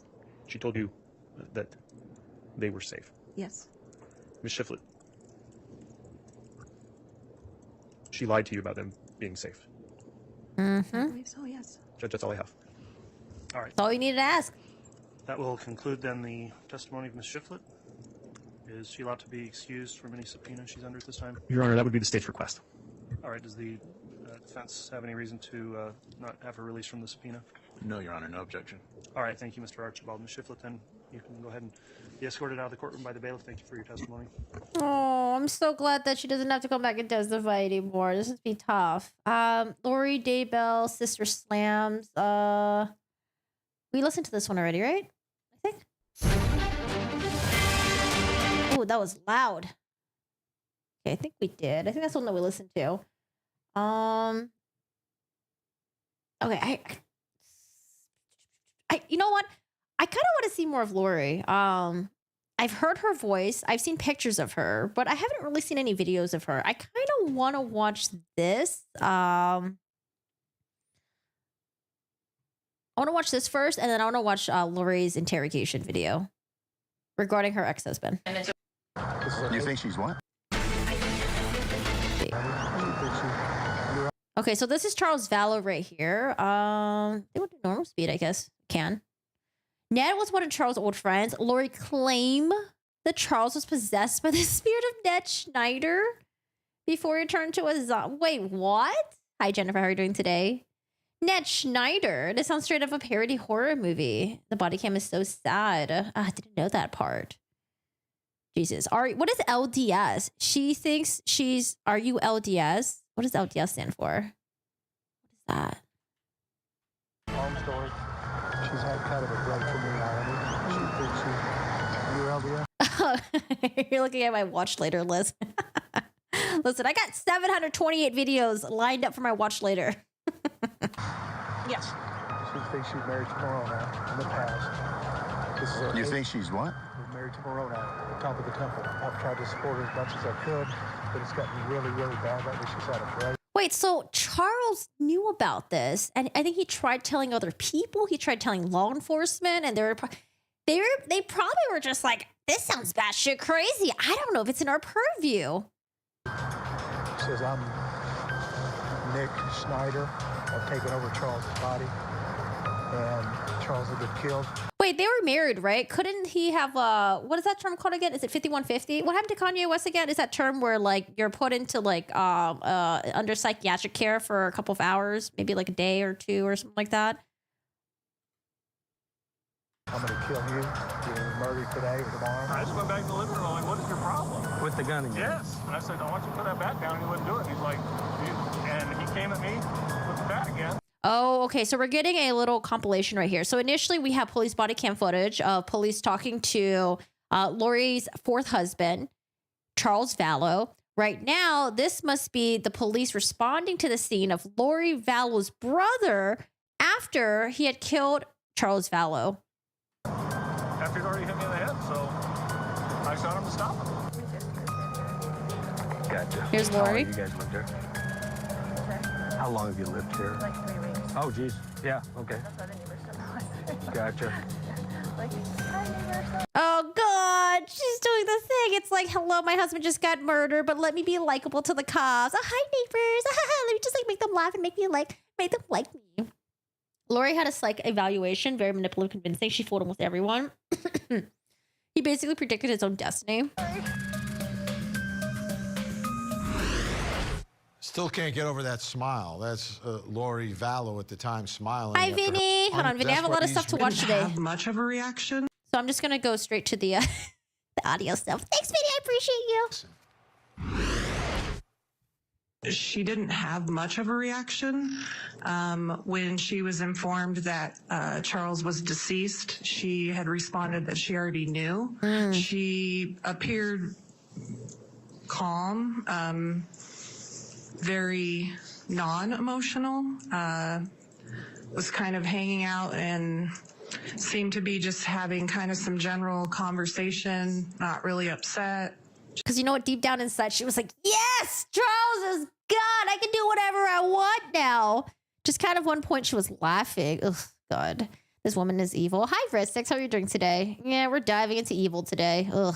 Just kind of, at one point, she was laughing. Just kind of was standing around. Let's bring back in our guests, Caitlin Becker, Sky Borgman, Mike King. Caitlin, this whole thing has always struck me as very revealing. Body cam Why footage. to the police, her husband had just been shot and killed by her brother, and by his account in the Commission of Defense. Oh, is this her daughter at the time? Is that Tylee? Defending her from some sort of physical altercation. She is cool as a cucumber here. She's unfazed. She giggles. She almost seems a little flirty. It's so disturbing. And after hearing all of the testimony that we have heard so far, I think this really lands in her delusion that that was not Charles. That was a demon named Ned Schneider, of all names. Ned Schneider. Okay. Now, let's listen to more testimony from another detective from the channel. Interesting because it didn't... Contact with Miss Vallow. Did she provide any information to you? Yes, I called her on the phone, and during our recorded call, she provided his basic information to be put in the report. He had $1 million policy. Oh no, she thought she was getting his $1 million life insurance, but Charles changed it to his sister. Oh man, Charles probably knew something was going to go down. Actually, you know what? Hold on. We should watch this first. All right. Poor Charles, man. Ain't nobody listening to freaking Charles. Poor Charles. So is she in there?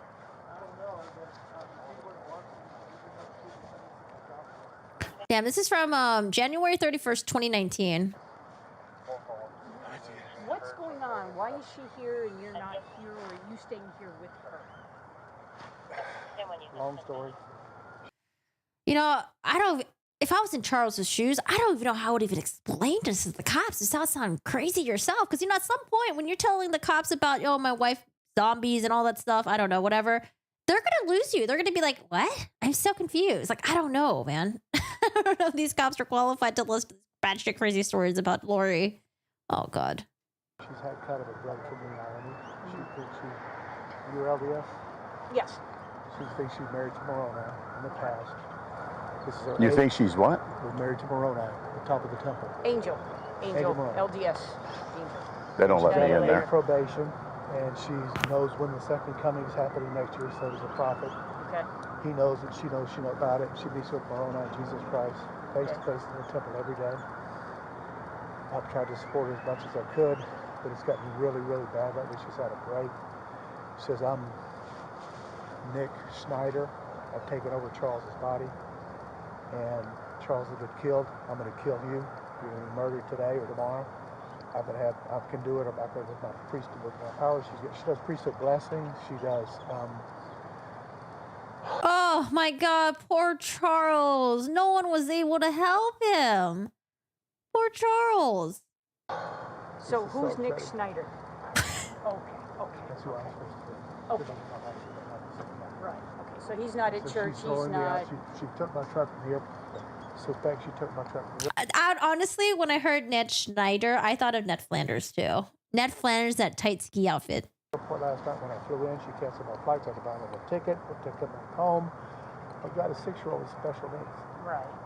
And he's safe at school somewhere. Right. Okay. For now, if she knows I'm here, she's gonna go. I wonder if he tried to get full custody of the kids. God, like, could he have gone in front of the judge and be like, yo, my wife is like batshit crazy right now, and I have a kid with special needs, and I can't be around her. She's a liability. Who is Nick Schneider? Apparently Lori said that her husband at the time, Charles Vallow, fourth husband, was being possessed by Nick Schneider, and someone in chat said Nick Schneider used to be Charles Vallow's friend that passed away a long time ago or something like that. First, you have Ned Fulmer, Rudy. Try, guys. Now you have Ned Schneider straight up possessing guys. It never ends. Ned Flanders is quaking right now. Oh God, the Ned Fulmer thing. Are they still together? I covered it a little bit and like, oh my God, I feel so bad for his wife. Like that guy is just like, ugh, selfish. Okay. What is she driving? A black Infiniti QX80. And you've looked all through the parking lots. Okay. All right. Do you have the license plate on that? It's KDM 62 or 63 or 67. It's handicapped. Okay. The pin. There it is. She should have a handicap tag because her son. $35,000 in cash out of our account yesterday. Somebody payroll. I mean, I just never thought she would do anything like this, but she's just lost touch with me. I'm not me. She yells. She's unhinged. It's scared the crap out of me. Okay. Now, I'm assuming you guys have phones. Is that an iPhone? Yes. Are you able to track to see where her phone is right now? Her I phone's hear right here with iPhones. me. Her phone's with me. Oh, your phone. Now, how did you get her phone? Because it was in the car this morning when she pulled up to school. I took the keys out of her purse out so she couldn't leave. That's when I called you guys. Okay. Somehow she has a pair of keys and left with my dog. And so I don't know where I saw. Oh no, not the dog. Lori's got the dog right now. Where's the dog at? This in her purse. So I think she's here. They were going to give me a key to the room. I was going to go, if you guys will come with me, see if she's in the room. We can't just go in. If you're not allowed to go in, we can't either. We can on my just. credit card, she did the room. Okay, that's going to be up to them if they allow you to go in. Now, we can't. Now, you guys are married, wait so here? there shouldn't be. No, we're waiting for right now. What we're doing is my sergeant wanted to get some information from you. I was about to call you, but then Gary said you were here. We are just going to wait a second. My sergeant, they're on their way because we have a sergeant training. So they're going to be here. They have the paperwork. So is she? No, not the Bubba. Oh, elderly folks should be on destiny for her own safety. I mean, she wants to be a cop, let her be a cop, okay? It's her life. We knock on the door. She's here. That's why we. Maybe she's in a county where she usually just responds to marriage dispute and stuff like that. Maybe it's not as dangerous. Like if she was in LA County, oof, I don't know. That's a whole different thing. Maybe she's in a chill ass county where it's not a lot of stuff happens. The paperwork in hand. Okay, so we can take her. Tell me again, real quick. That's why we're here. What's her first name? Lori. Lori. And tell me again about the vehicle. It's a black Infiniti. Black Infiniti QX80. QX80. Yes, And try that license plate again.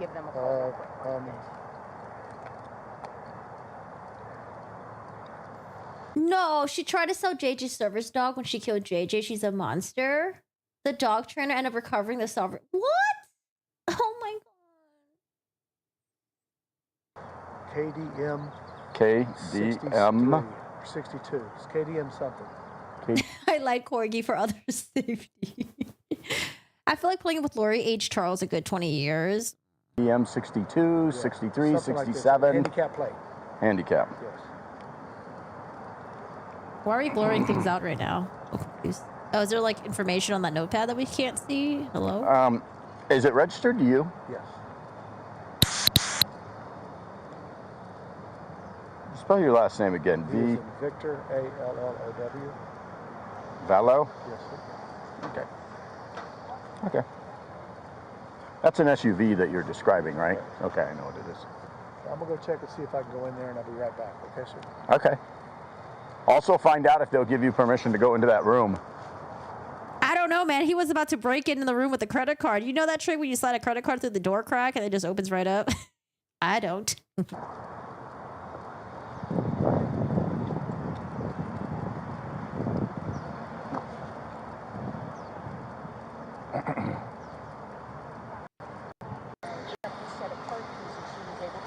School. That's why Team 1 wasn't able to get a hold of her. So we're not sure if she's here or not. He's thinking that he would be able to get in the room, and I said that's up to you, and that's up to the hotel. That's not what we do. So I told him that we're waiting for you. Wait, so what was the outcome of this? I'm assuming at some point they locate Lori, they locate the dog. Like, what was the outcome of this? With the paperwork, and that's what we've got going on right now. How long after was Charles murdered? He thinks she's still staying here just for the reason is that he was able to grab that key out of her purse in the car at that school in Central area, wherever that school was. All right. Okay.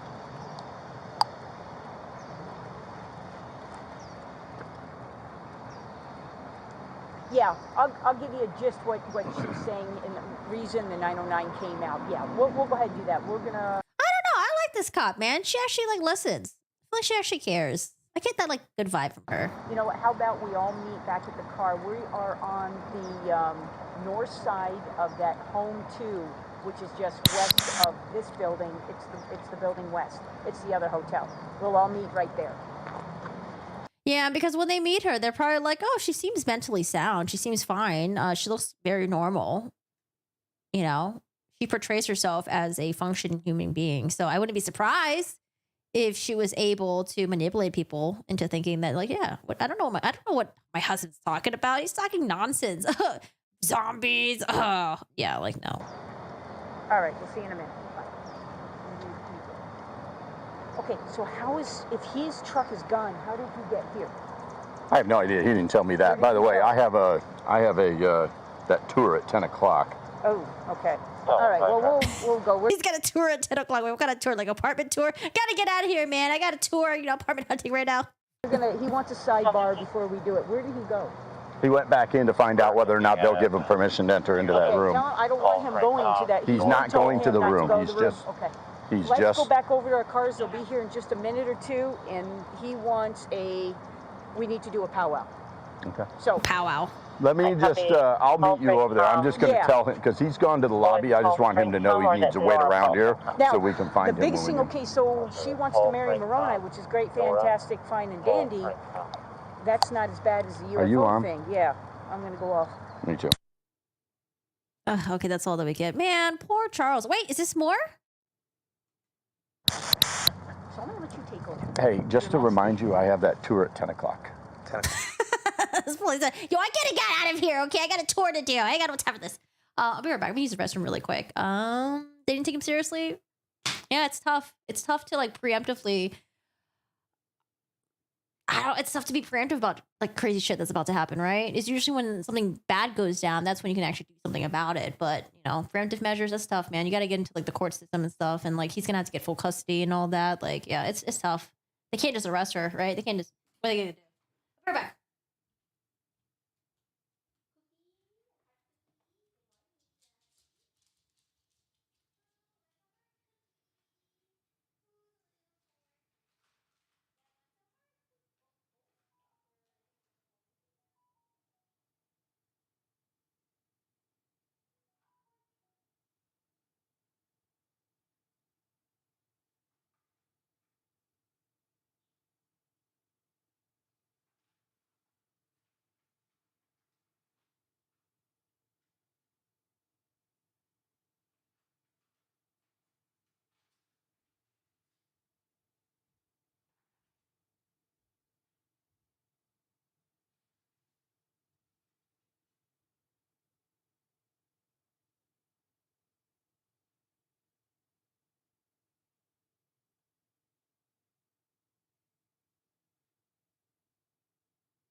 He got apartment tour. I actually don't know what kind of tour he's talking about. Maybe it's something important.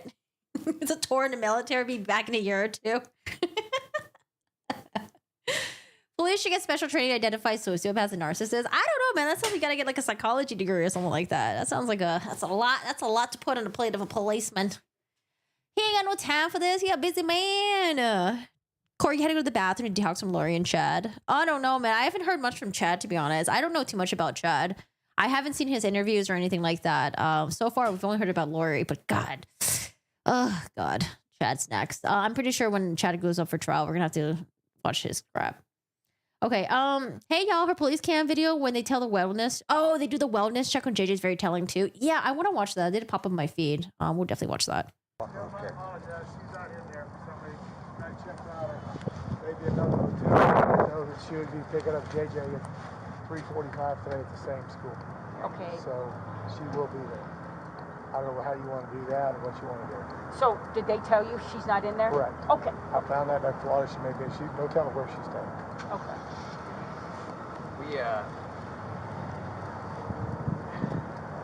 There's a lot of gray area in these matters for us, so it's not real black and white like somebody commits a crime and we just arrest them. So I know we just showed up and we kind of came into this last minute, so we're kind of getting the story second and third hand. We need to be real careful following her around. I'm not doing that. Well, we're at a hotel. School, you know. And then I saw this in her wallet, so I came to look at the school. I called the police. They came to here. I'm not going to try. I'm not irrational or stupid or anything like that. I don't get that impression at all. I want her to get it out. Yeah. She's my wife. I love her. Yeah, like he's like saying that, like, you know, like, there's not really much we can do, and then you kind of have to be careful because it seems like you're following her around. He's like, well, I'm not really following her around. Like, you know, she's at the hotel, and like I'm trying to get her help, and like that's my wife, and yeah, this scenarios like this is tough. It's like when a actual like real hard crime has been committed. Yeah, it's like police are like, fuck, I can't really do anything. I don't know, man. Oh. That something's going on. Okay. And if she wants me gone, fine. I'll do all that stuff. Because sometimes when you ask the police to like, oh, hey, like, do you guys think you can like show up, and then like you can like do like a police record that like, you know, like I forgot like some what is it called again when you like a police report. Yeah, there you go. A police report. Some police won't even do a police report for you because they're like, well, there's no crime that happened, so I can't write a police report. It's like, well, I need something to be documented to show that I actually called you guys and had a concern. It's like, I can't write anything because, you know, there's no crime that occurred. So yeah, I don't know, it's annoying. I just don't want to hurt. Okay. You know, I just don't want to hurt anybody else. Worried about where. Yeah, this audio's kind of hard to listen to. Child at school now.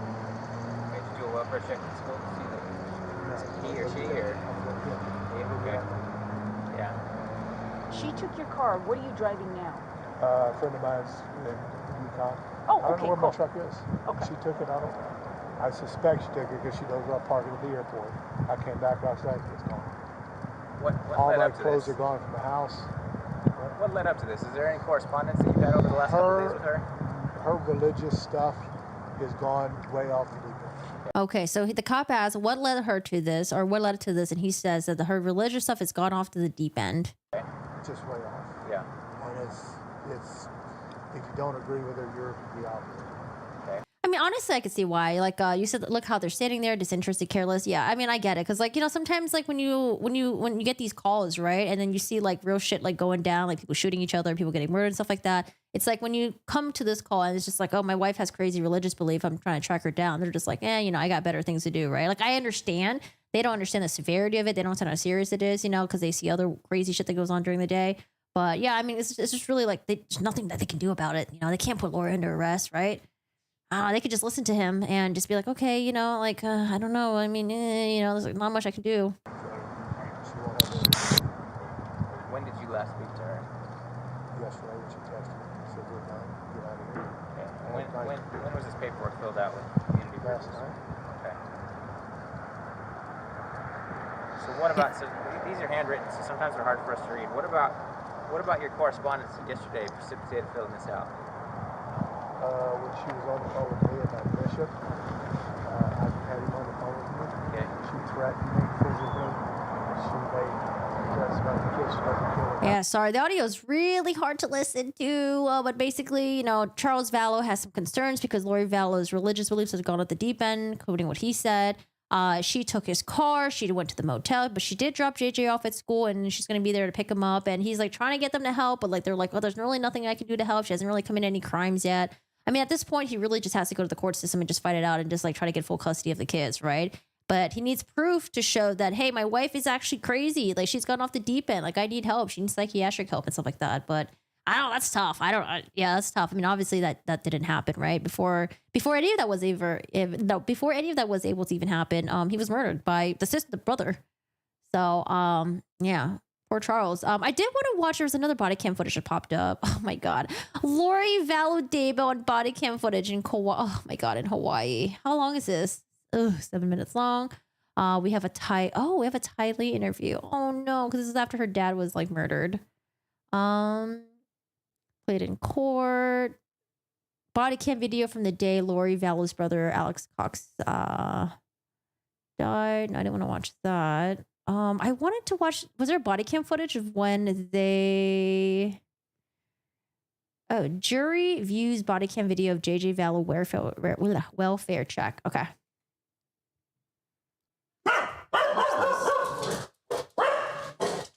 Hey, where's the audio for this?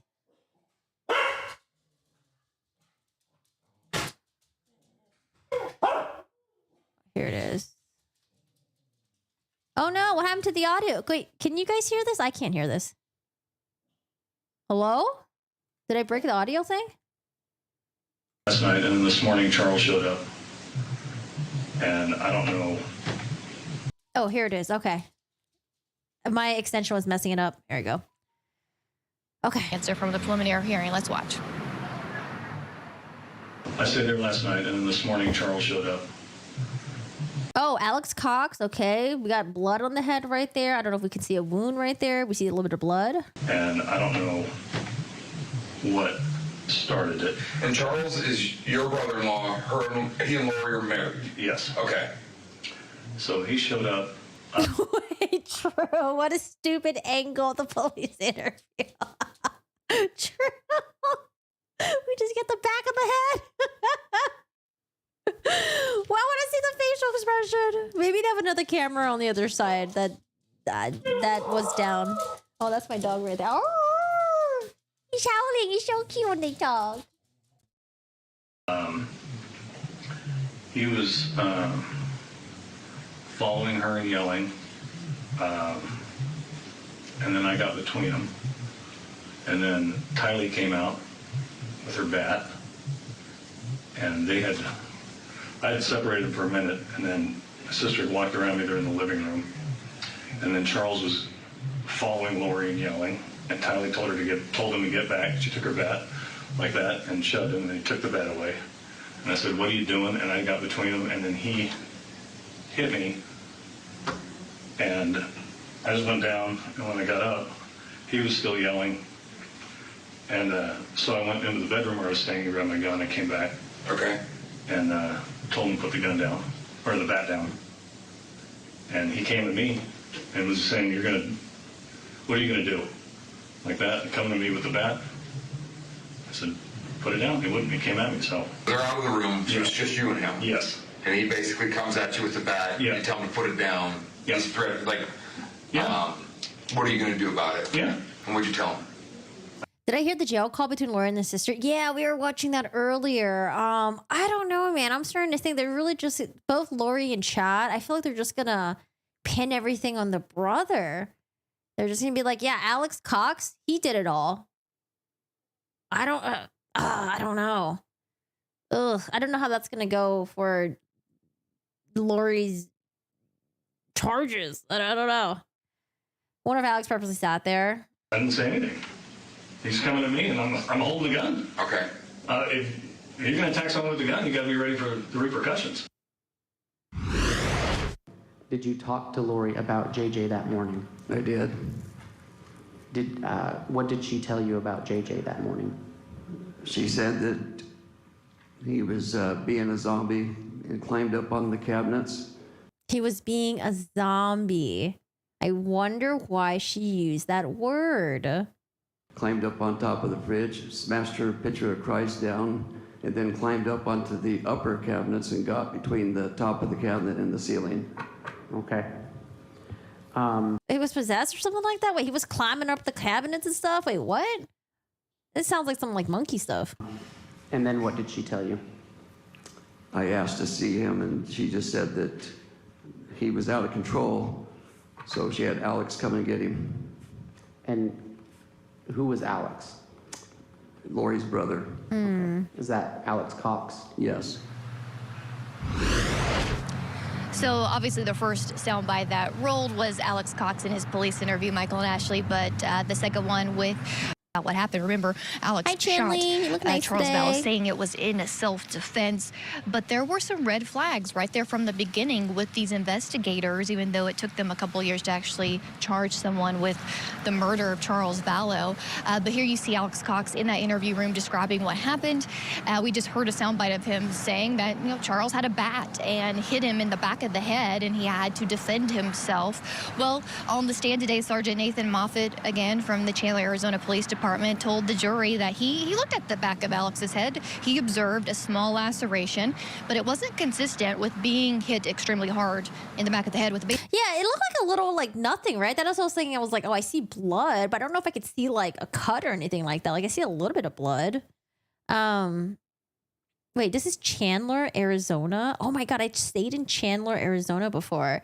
Dude, that was like one of the most strictest Airbnb we've ever stayed in. This guy had like crazy like like rules that oh my God. Yo, some Airbnbs and their rules, man. Oh God. Anyways, History Channel is going to release a video about zombie disease that's going to bring an apocalypse. Damn it, Chad. Charles was an experienced baseball player. If he hit Alex with a bat, it would look very differently. Baseball bat by an athletic man, someone who had played baseball. And the part of the story that ended up, but not just that, what Alex told him in the interview room, that he was not there staying at Lori's house to protect her. Lori, in another room at the same time, was telling authorities, yes, my brother was staying with me to protect me from Charles. And also they cite a really bizarre car ride with Alex, Lori, and Tylee in the back seat to and from the police station, saying it was just lighthearted, jovial. It was just, well, he said bizarre. Michael and Ashley. All right. Well, Chanley Painter, again, thank you so much for that report. Appreciate it, as always. Let's bring in our guest for this hour. Joining us, criminal defense attorney Bob Mata. Sorry, is there any other? One of the exalted, okay? And that he did this because he believed what they were saying, that both Tylee and JJ were demons. And, in his mind, it was real, so he went and took care of it on his own. They still have to be able to show that it came from Lori's direction. This case is fascinating. It's horrible in every single way, but from a legal perspective, it's fascinating because of the intersection of religion and the law and the First Amendment and the right to religious freedom. Okay, so that's what I wanted to watch, and then crap. So I'm like jumping between so many different videos. Where were we over here? Got the body cam footage. Let me listen to this real quick. Which is fairly standard, as he was said to have been present during the incident. All right, so now we're back on the detective to test the test. We're back with a detective that's testifying right now about Lori's alibi during the Charles Vallow shooting. And then we talked about the school to which she had allegedly taken him after the shooting occurred, and she gave me the information for a Lawrence Life Academy, and I later looked up where that was. And she also told me that between leaving the scene of the shooting and going to Lawrence Life Academy, she had gone to a Burger King to get JJ food. Are you aware of what time the initial 911 call was placed regarding that shooting? The initial 911 call was placed at 8:36 in the morning, if I'm remembering correctly. So it would have been after Miss Vallow was at the Burger King? Well, yes. So what I found on the video is the video evidence showed that her vehicle, and also captured her image through the drive-through window, that visit was at 7:55 in the morning, 7:54 or 7:55 in the morning. And we have that video, Sky Borgman, as we watch the video of her at Burger King. That whole day, that whole morning, very chaotic. Well, it seems like it should have been chaotic, but what's really strange about it is it wasn't. I mean, there's a shooting that happens, and then... Oh my God, is this her pulling up to Burger King? nonchalantly. Hello, can I get a number 2, please? Can I get a big Whopper? What does Burger King have nowadays on their menu? I feel like they change their crap so much. She goes to Burger King and she allegedly bought flip-flops too. And then only after she goes to get the hamburger, she calls 911. So that's what's so, I don't. But first, hamburger. Wait, she was at Burger King at like 7:54 in the morning. Wait, I've said this wrong. I use the word chaotic. The chaos is really in the simplicity of it, and the chaos is really in the non-emotion and the seemingly normal day that Lori is having until she goes back and sees the cops at her home where her husband is dead and her brother is sitting on the curb with a little bit of blood running down the back of his neck. Mike King, let's take a listen to Lori in her Chandler. Yeah, and then I was kind of turned around, and we were all right there in that room except for the kids had been outside by that time, and I heard the gunshot. And so you heard the shot? Wait, she heard the shot and then she went to Burger King to get food and then she wait, what? Am I listening to this right? Did you actually see the shot, or did you just hear it?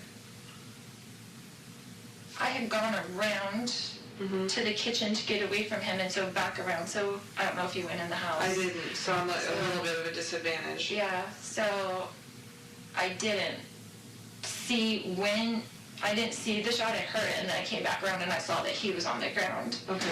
And wait, she saw that he was on the ground. Okay, at what point, Lori, did you decide to go to Burger King's? Oh my God, I hope this woman testifies on the stand. Let's rip her to shreds. Freaking out. And so I was just wait. I don't know. Okay, let's should we give her benefit of the doubt? I don't know. Sometimes when bad things happen, you act very nervously and you laugh, right? But like this laugh right here, I don't know if it's like a nervous laugh. It just seems like it's like I don't give a fuck laugh. I didn't see the shot. I heard it, and then I came back around and I saw that he was on the ground. Okay. And was freaking out. Yeah. And so Right? That's not a nervous laugh. That's like a I don't care laugh. Like yeah, I was freaking out. You know, dead husband on the ground, whatever. I was just freaking out, and it just went into mama. I'm like, I've got to go to get JJ to school. I've got to get to the kids. I gotta go to the kitchen. I gotta get the kids, and I gotta get in Burger King ASAP, and then I'll come back and call the cops. Jesus Christ! Oh my God! Mike King, what do you think of this interview? You know, I've been troubled, and we've talked about this before, Vinny, about the fact that there's some really nice pieces of evidence in this thing, but which means she has to walk past Charles, and oh, this is their house. So this happened 6 months after Charles called the cops initially. So the hotel footage we were watching, that happened in January 31st of 2019. Now we are in July 11. Oh, this is 7-Eleven's birthday. Okay, let's look at the layout. She would have had to have gone through that double wide entry door into the kitchen area and then come back, which means she has to walk past Charles. And they did this when the kids were in the house?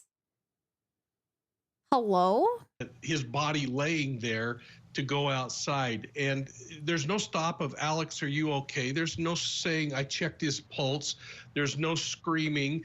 It's like, okay, I got to move on and go to the next thing. And that's what's really troubling to me. So I think it's going to be more about what isn't being said, what isn't being projected than the testimony that she's trying to give. No, she made sure to move all the furniture so no blood would get on it. Oh my God. To police in these different interviews.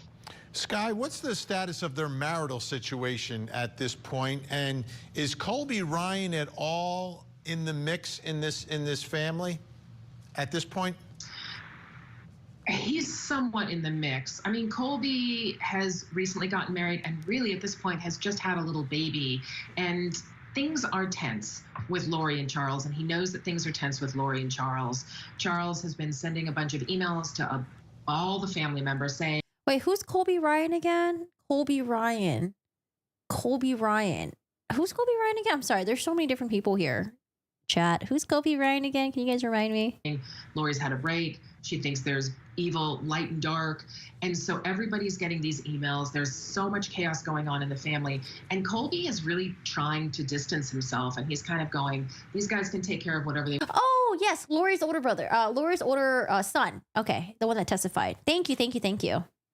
Huh? There you go. Want to take care of. I've got a family. His newborn baby had some health complications, and so he's really trying to distance himself from Lori and Charles. All right, guest staying with us. We got more to talk about, plus coming up next hour. Oh yeah. Charges dropped? Really? Interesting. I heard about it. I didn't look into it though. All right, Alex Cox 911 call. You need police or paramedics? Both. I'm in police and an ambulance. What's the emergency there?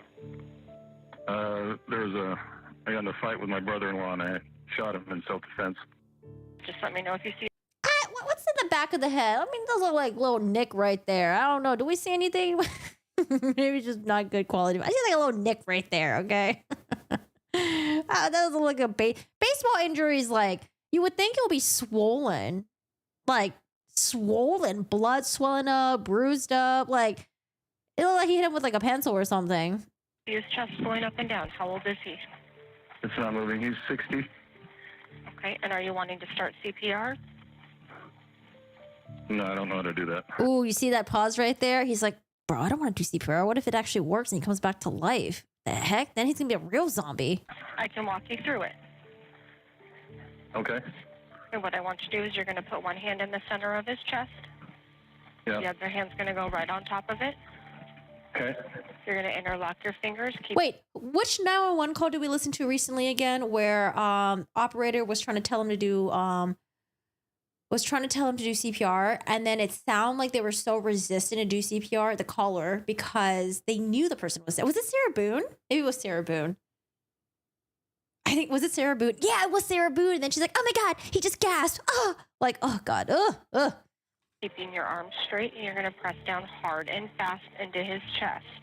You're going to go 2 inches down and fairly quickly. 1, 2, 3, 4, 5, 6, 7, 8, 9, 10. Making sure his chest goes up between each compression.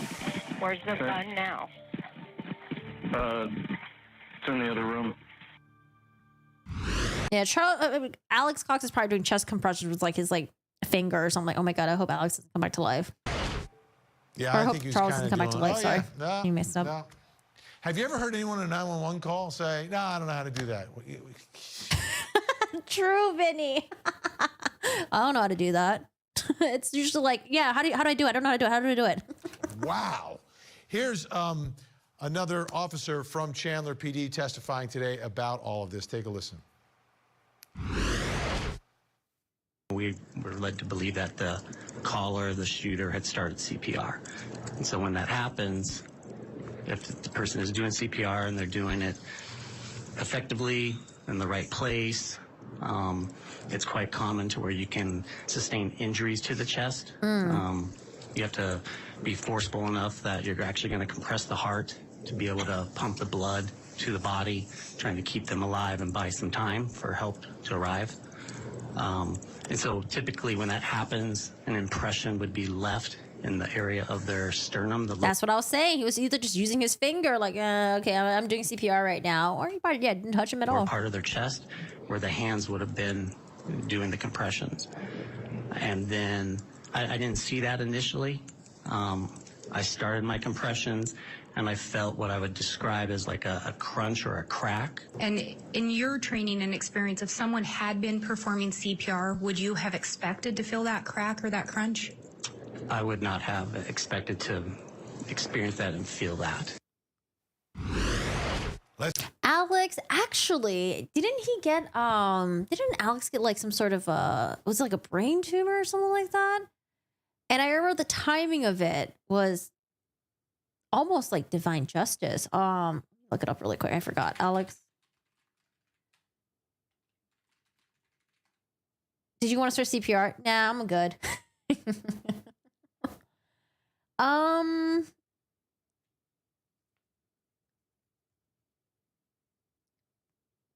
Oh, it was a blood clot. Yeah, it was a blood clot. You are correct. It was a blood clot, but what was the timing of it again? He died when It was like the timing of it that was like.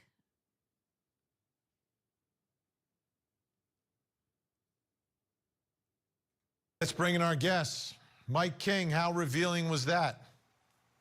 Yeah, I'll tell you what, Biddy, I've been there. And when you make that first compression, you feel either that sternum or the ribs attaching to the sternum cracking and breaking away. It is Was that what it was? The day Tammy's body was exhumed? Yeah, that might be it. So who did they think actually murdered Tammy and like perhaps maybe suffocated her with the pillow? Do they think that was also Alex as well, or did they think it's Chad who did it since he was in the home? odd feeling. It is a sensation you don't forget. But the other thing is, if Alex had been doing compressions, there would have been much more blood on the floor because there were open wounds. Once that heart stops beating, blood's not going to ooze from the body. The only Okay, hold on, son. Just for a second. Charles Vallow was killed in 2019 in his own home. Vallow was shot by brother-in-law. Alex Cox's death was deemed a natural death, with the primary cause of death being listed as bilateral pulmonary thromboemboli. Atherosclerotic and hypertensive cardiovascular disease being listed as contributor causes of death. Yo, eating too much McDonald's? Is that what I'm hearing? Sorry, Burger King? I forgot. Burger King was a theme here, right? There's a pulmonary embolism. Pulmonary embolism is a blockage to one of the pulmonary arteries in a person's lung. Blood clot was reported, collected, inventoried, and released to detectives at the time of the examination. Cox reportedly complained of chest pains and shortness of breath before he was found unresponsive on his bathroom floor. He had a wife? Cox's wife? Said Cox had no past medical history, was not taking any routine medication. I don't know. What if Lori somehow poisoned him or something? Or I don't know. What if Lori's involved in all of this? Yeesh. We have the body cam footage of Cox drawn unresponsive. Oh, I think the whole thing's blurred out. Yeah. The whole thing's blurred out. Oh, medical examination records. Cox tested positive for Narcan in his system. Naloxone reverses opioid overdose. Okay.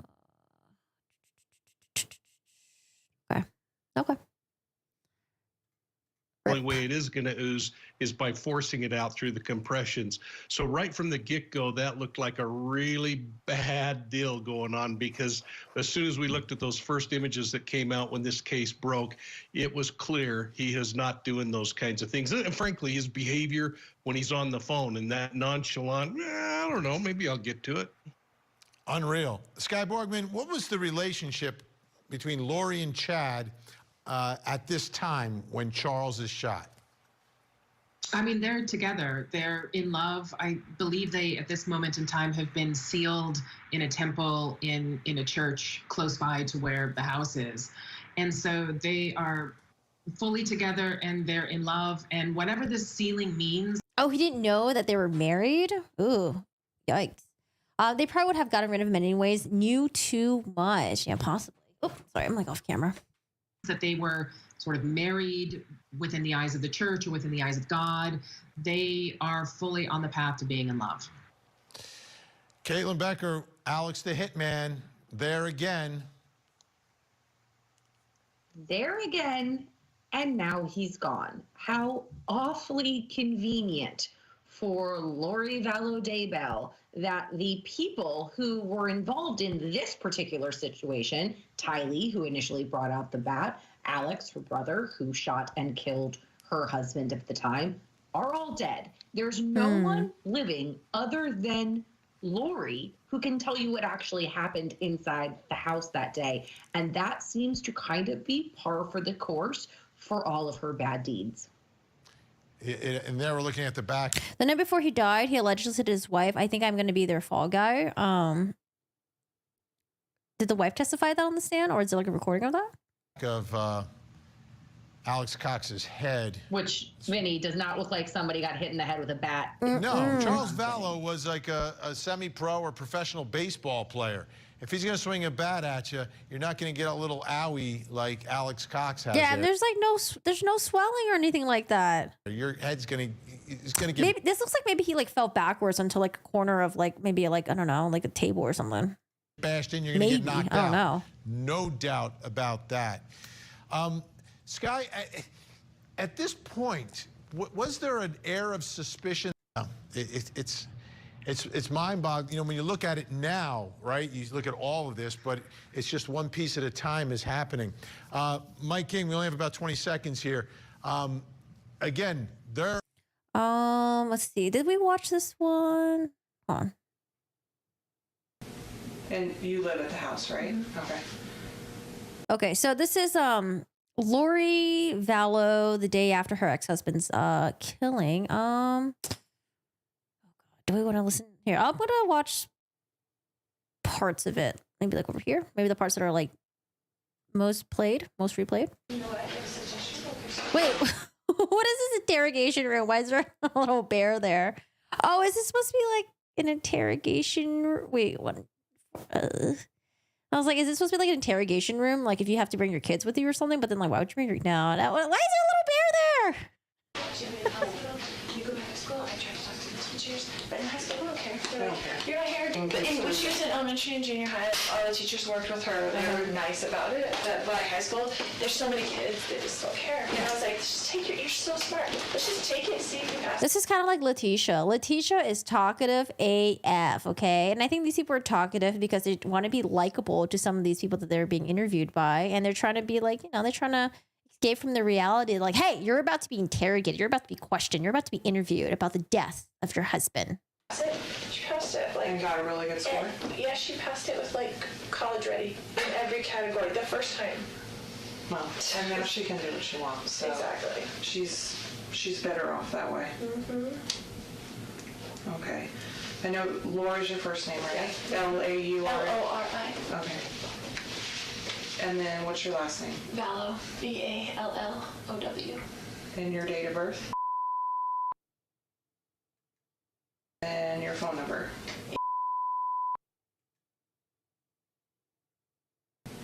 He's never about Tylee, but he's all about JJ. Because we adopted him together. He's his great nephew. We adopted him as a baby. And so we adopted him as a baby, and so we've been raising him together. And he travels all the time for business, so he's used to just going back and forth. So he's always gone like Monday through Friday. So he came when we first moved in and brought me stuff from Houston, like a U-Haul. And then he hasn't been back. But it's all these threats on my phone all the time, you know, like whatever, all these things. And then he told me... What kind of threats? Just... Yeah, see, when you're listening to her right now, she sounds sane. She's clean looking, you know, her hair's decently nice. She's like dressed nicely. Like she seems like a normal ass person. I don't know if this conversation, maybe like 28 minutes in or something, maybe she'll start saying some crazy stuff, but she seems like a normal person. Jeez. Oh man, Charles Vallow. Poor Charles, man. You'd have to read them to see, but he's always mad at me, right? And he doesn't want a divorce, but I don't like him and don't want to deal with him, so that's just how it is. So we married for 14 years, we dealt with it for 14 years, and him being horrible to her. Like, he gets in huge fights with her, a lot of things. But anyway, so he said, I'm coming Wednesday night, all of a sudden. I want to see JJ. I told him, I said, I will never keep JJ from you. You can come see him whenever you want to. Come take him to school, whatever. Like, I'm not going to do that. So when you initially moved, he had said he was going to buy you a house. So you moved here with your... Yeah, he was going to rent us a house. And so you moved... All my family lives here. So, So it seems like from what Lori is saying that her daughter, who is fathered by a different husband, different ex-husband, does not have a good relationship with Charles Vallow. And so, I mean, that could be so because, you know, they did, I don't know, what did they say? They said that, like, you know, when there was an argument erupting between Charles and Lori or something, Tylee was one that brought a bat out. So, like, he can still have a bad relationship with his, like, stepdaughter, but it doesn't mean that he was, like, the aggressor or anything in this scenario, right? Her and her brother could have still plotted to, like, go after her husband. lived here for a long time. Okay. And then he moved us to Houston. Okay. And we were there with my son. He was out of school. He didn't have any of his, like, services, his DDD, his anything. He, like, ripped him out of school and said, we're moving. Okay. And I didn't go with him ever. Yeah, her demeanor is absolutely, it seems normal right now. And he took him. And I let him take him. and I didn't file anything or whatever. And then he filed something against me and said I'm only going to get supervised visits because I'm crazy and blah, blah, blah, you know, the story. And so I just didn't talk to him for like 30 days and let him take care of him and let him see what I've been doing for the past 7 years, because men need to do that. You don't have to have kids. I have grown kids. I have grandkids. Like, okay, you're going to threaten me that you're not going to let me see my child without supervised visitation? Okay, do it for 30 days and see how long it lasts. You're begging me to come pick him up, which he did. She's like, come back, and whatever. So I moved in with them to Houston for the family, you know, and Tyler went with me. We drove to Houston from here and left all our family and all his support, all my son's support, like his cousins, everything, and we were there. Wait, does Lori Vallow does she have a Facebook? Do we have access to her Facebook?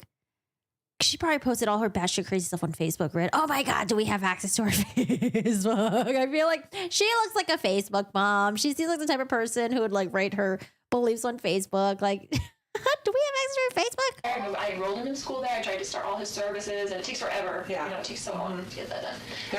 There's no easy transfer. There's no easy transfer. You start from the beginning. It's a totally new thing. Yeah. And he didn't do any of it in those 30 days. So he just had gone without services, without even applying. And I'm like, do you even realize? Because he didn't ever do it in the first place. I did it.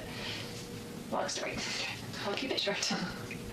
He hasn't been here in a couple weeks since we moved in. He came. He was very nasty when he was there, but he travels for business. So he went back to the Houston house, and he's like, I'm coming on Wednesday night, and I'm going to come pick up JJ. Yo, man, seeing that bear right there just creeping me the heck out. That bear and Lori.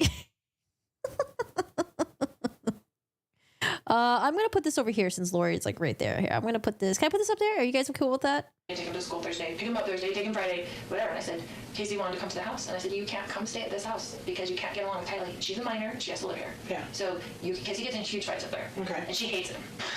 And so I'm like, you can't stay at the house. So I will book you a hotel because he stays in hotels all the time because he travels for business. And the business pays for it. Right? So I said, I will book you a hotel nearby. What does he do? He works with teachers and their retirement plans, but he goes to them at their school. He mostly works in California, no matter where we live. And we lived in Hawaii. He'd work in California. He'd work in Texas. He has like books of business in different areas. And so he just goes wherever. It kind of just gives him freedom that he doesn't have to stay home every day and take care of special needs. It's like an excuse, right? So I've done that myself for the last 7 years. And I was a single mom before I married him with my 2 kids. Yeah, she seems like the type of person who's like very likable off the bat. She seems like a very likable person. Jesus. Yeah, and he had 2 kids. We got married, tried to make a family. Yeah. Anyway. Like, you don't get the red flags until you like really get to know her, probably. So he said he was coming last night. I said, well, you can't stay at this house because you can't get along with the family. I'll get you a hotel and you can come play with JJ. But he goes to school all day. Yeah. I got him back into his school. His services, I met with the DDD yesterday, and they finally are getting his services back. But we're paying $125 a day to have him back at school because he's so out of his routine. He's been a nightmare on the floor, kicking stuff, walls. Like, he just ripped him out of his life. Yeah. So, anyway, just how he is because he only thinks about himself. So. He says, come to get JJ. And JJ's like, I don't want Dad, because he knows Dad took him away. So he was freaking out, right? So I didn't tell him he was even coming. Like, Dad's going to come take you to school or anything. So he didn't bother me last night, which I was surprised. I was expecting kind of an ambush for him to kind of, like, come over or be just mean. And say, it's my house. I'm on the lease. I'm going to stay here kind of thing. Because that's kind of his macho attitude. And so he came this morning. I was getting JJ ready. So he got in last night, but he wasn't at the house last night. Yeah, I did. Yeah, Charles would have to do some secret recordings where he secretly records Lori when she's, like, on her, like, I don't know, maybe like her religious rants or something like that, to like really record like, hey, by the way, this is how she's really like behind closed doors. Because I don't know, she could easily just go up to a judge and just be like, no, judge, I'm completely fine. My husband's the one who's like abusive. Like, you know, he gets in fights with my 17-year-old daughter, blah, blah, blah. Like, oh man, it'd be so tough to believe her word versus his word. He would need to have like some secret recordings of her. Hear from him, except for he texted me and said, I'll be there at 7:30 to pick up JJ. Okay. And I was like, okay, that was good. I didn't hear from him. And then he came over in the morning and he's like banging on the door. I'm like, oh great, here we go, you know. And I was just gonna be nice. I'm just gonna be nice as possible. And I had JJ stuff all ready for school. And so. Do you remember about what time he got there? He said he'd be there at 7:30, but it was more like 7:40ish or 7:35. I don't know. Okay. But I remember looking at the clock, and he wasn't there at 7:30, and he's usually Mr. On time. Yes. So I was like, okay. And then JJ was like, oh, Dad. And then he was like, Mommy, and like ran to me and was like holding me. He's like, you're not taking me to school. And I was like, it's okay, Dad, you can just drive you to school. It's no big deal. You know, just trying to make it whatever. Calm. And then he was just. Wait, when did Lori and Chad meet? At this time, she'd already known Chad, right? She's already kind of like had a thing with Chad, right? being real smirky and real like jerky, you know, to me, and I was like ignoring him, whatever. And so he was like, Your brother lives there with you? No, Okay. he had stayed with me last night because I was worried he was gonna come over and cause trouble with me. Okay. And just wanted someone else there, like my brother there, because I trust my brother. And it's been a long story. Like I had to go live at my brother's when he took JJ, and you know he's just been difficult. So anyway. So I got Jada separated, and he was like, well, and he's like this about timing. He's like, I'm leaving in 20 minutes because it's like 15 minutes to school, and like you can't get there early. They don't open the gates until like 8:20 or something like that. And I said, well, why don't you just go now? I don't want him in the house. I'm like, why don't you just go now? Wait, let's read this really quick. Hold on a second. Refresh. Okay. So we have 2019. We don't need that. Okay, 2019 is where we saw the Arizona police body cam footage where Charles is pleading for Lori to receive mental health help. I think this is like where the cops came, right, at the hotel. Yep. Charles files for divorce from Lori in February, so a month after that. He claims she views herself as a god preparing for the second coming of Christ, according to court documents. Charles claims his wife would kill him if he got in her way to perform her mission. Divorce proceedings were later stopped after Charles says he wants to make the marriage work. Family says Lori disappears in Hawaii in February for nearly 2 months and leaves the children with others. Hawaii. Was she in Hawaii with Chad? Around June, Lori's niece, Melanie Bordeaux, and her husband, Brendan Bordeaux, decided to get a divorce. Brendan claims Melanie affiliated herself with similar beliefs as her aunt and joined a cult. July 11 is when Charles Vallow was murdered. Days after Charles is murdered, Chad sends multiple texts to Lori in what investigators call a romance novel. Oh, this is what you guys were talking about earlier. Chad, who was still married to Tammy, describes in detail a sexual relationship between James and Elena, the names he reportedly used to substitute himself for himself and Lori. Oh, we're not reading that. September 8, Tylee, JJ, Lori, Alex visit Yellowstone National Park. That's the last time anyone ever saw Tylee oh my God, alive. Dude, if only Charles would know what would happen to his kids like a couple months later. Oh my God. Jesus. The FBI asked for help from anyone who may have photos of the family taken at the day at the park. Chad signs an application with Tammy on September 8th to increase her life insurance to the maximum amount allowed on the policy. Yeah, all these people are such idiots. On September 9, phone record placed to Alex on Chad's property in the Genoa area where investigators would eventually find Tylee's remains. That same day, Chad allegedly texts Tammy saying he shot a raccoon and buried it in, oh my God, buried it in the pet cemetery. Lori enrolls JJ at a new elementary school. Wait, was she planning on, so she got rid of Tylee. Was she planning on keeping JJ and then something happens and she's like, you know what? I can't keep JJ anymore. I need to move on with my new life with Chad without JJ. Lori enrolls JJ at a new elementary school. The principal says. Less than 3 weeks later, JJ attends the class for the last time and his mother unenrolls him, saying he would be homeschooled. Tylee was never enrolled in any school in Idaho, even though Lori claimed her daughter was attending BYU, Idaho. October 1st, Lori rents a 10x10 storage unit. Surveillance video at the facility exclusively obtained by blah, blah, blah shows Lori and a man visiting the unit 9 times in October and once in November. Well, often the man who appears to be Alex comes alone. Another visit shows Alex and a man who appears to be Chad during one visit. Chad and Lori visit this. Wait, what's up with the storage facility? What's important about it? October 2nd, Brad returns from the gym to his Arizona home where he said he was shot at with a bullet missing his head by inches. The shooter was driving a Jeep registered to the then dead Charles Vallow. That same day, Lori purchases a wedding ring on Amazon, later seen on her finger at the beach wedding with Chad.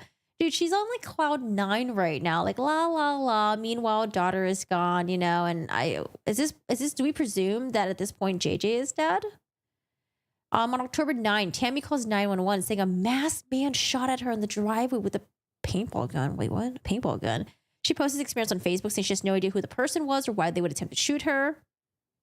Later on, court documents indicate that Alex attempted to shoot and kill Tammy that day. Oh my God, they just got Alex to do everything for them.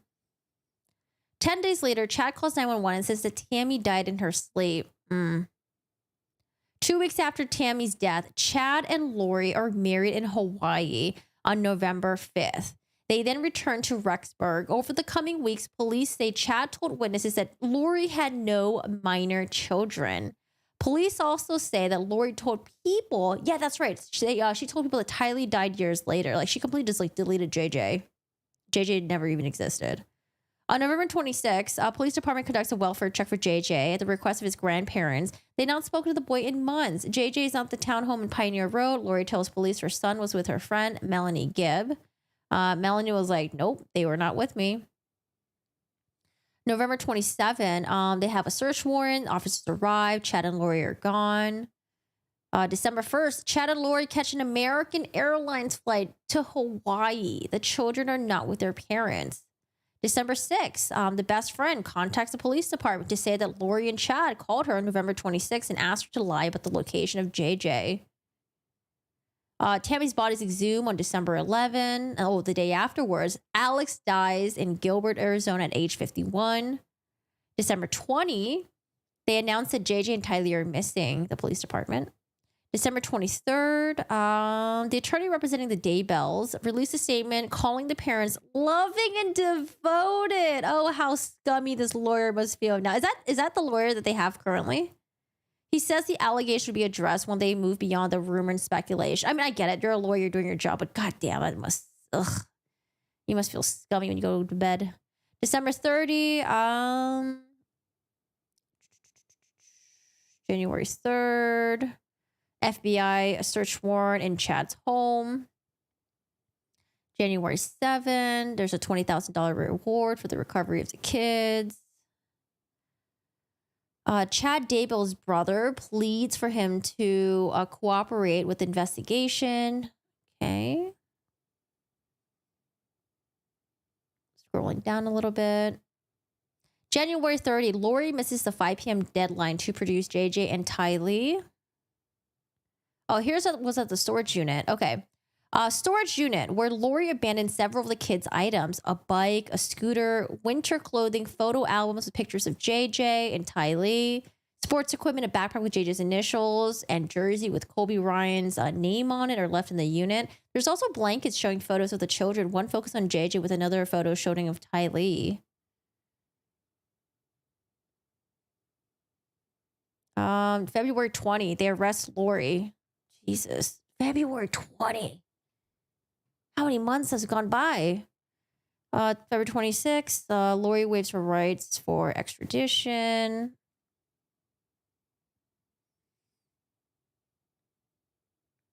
Let's see. May 8th, Alex died of natural causes.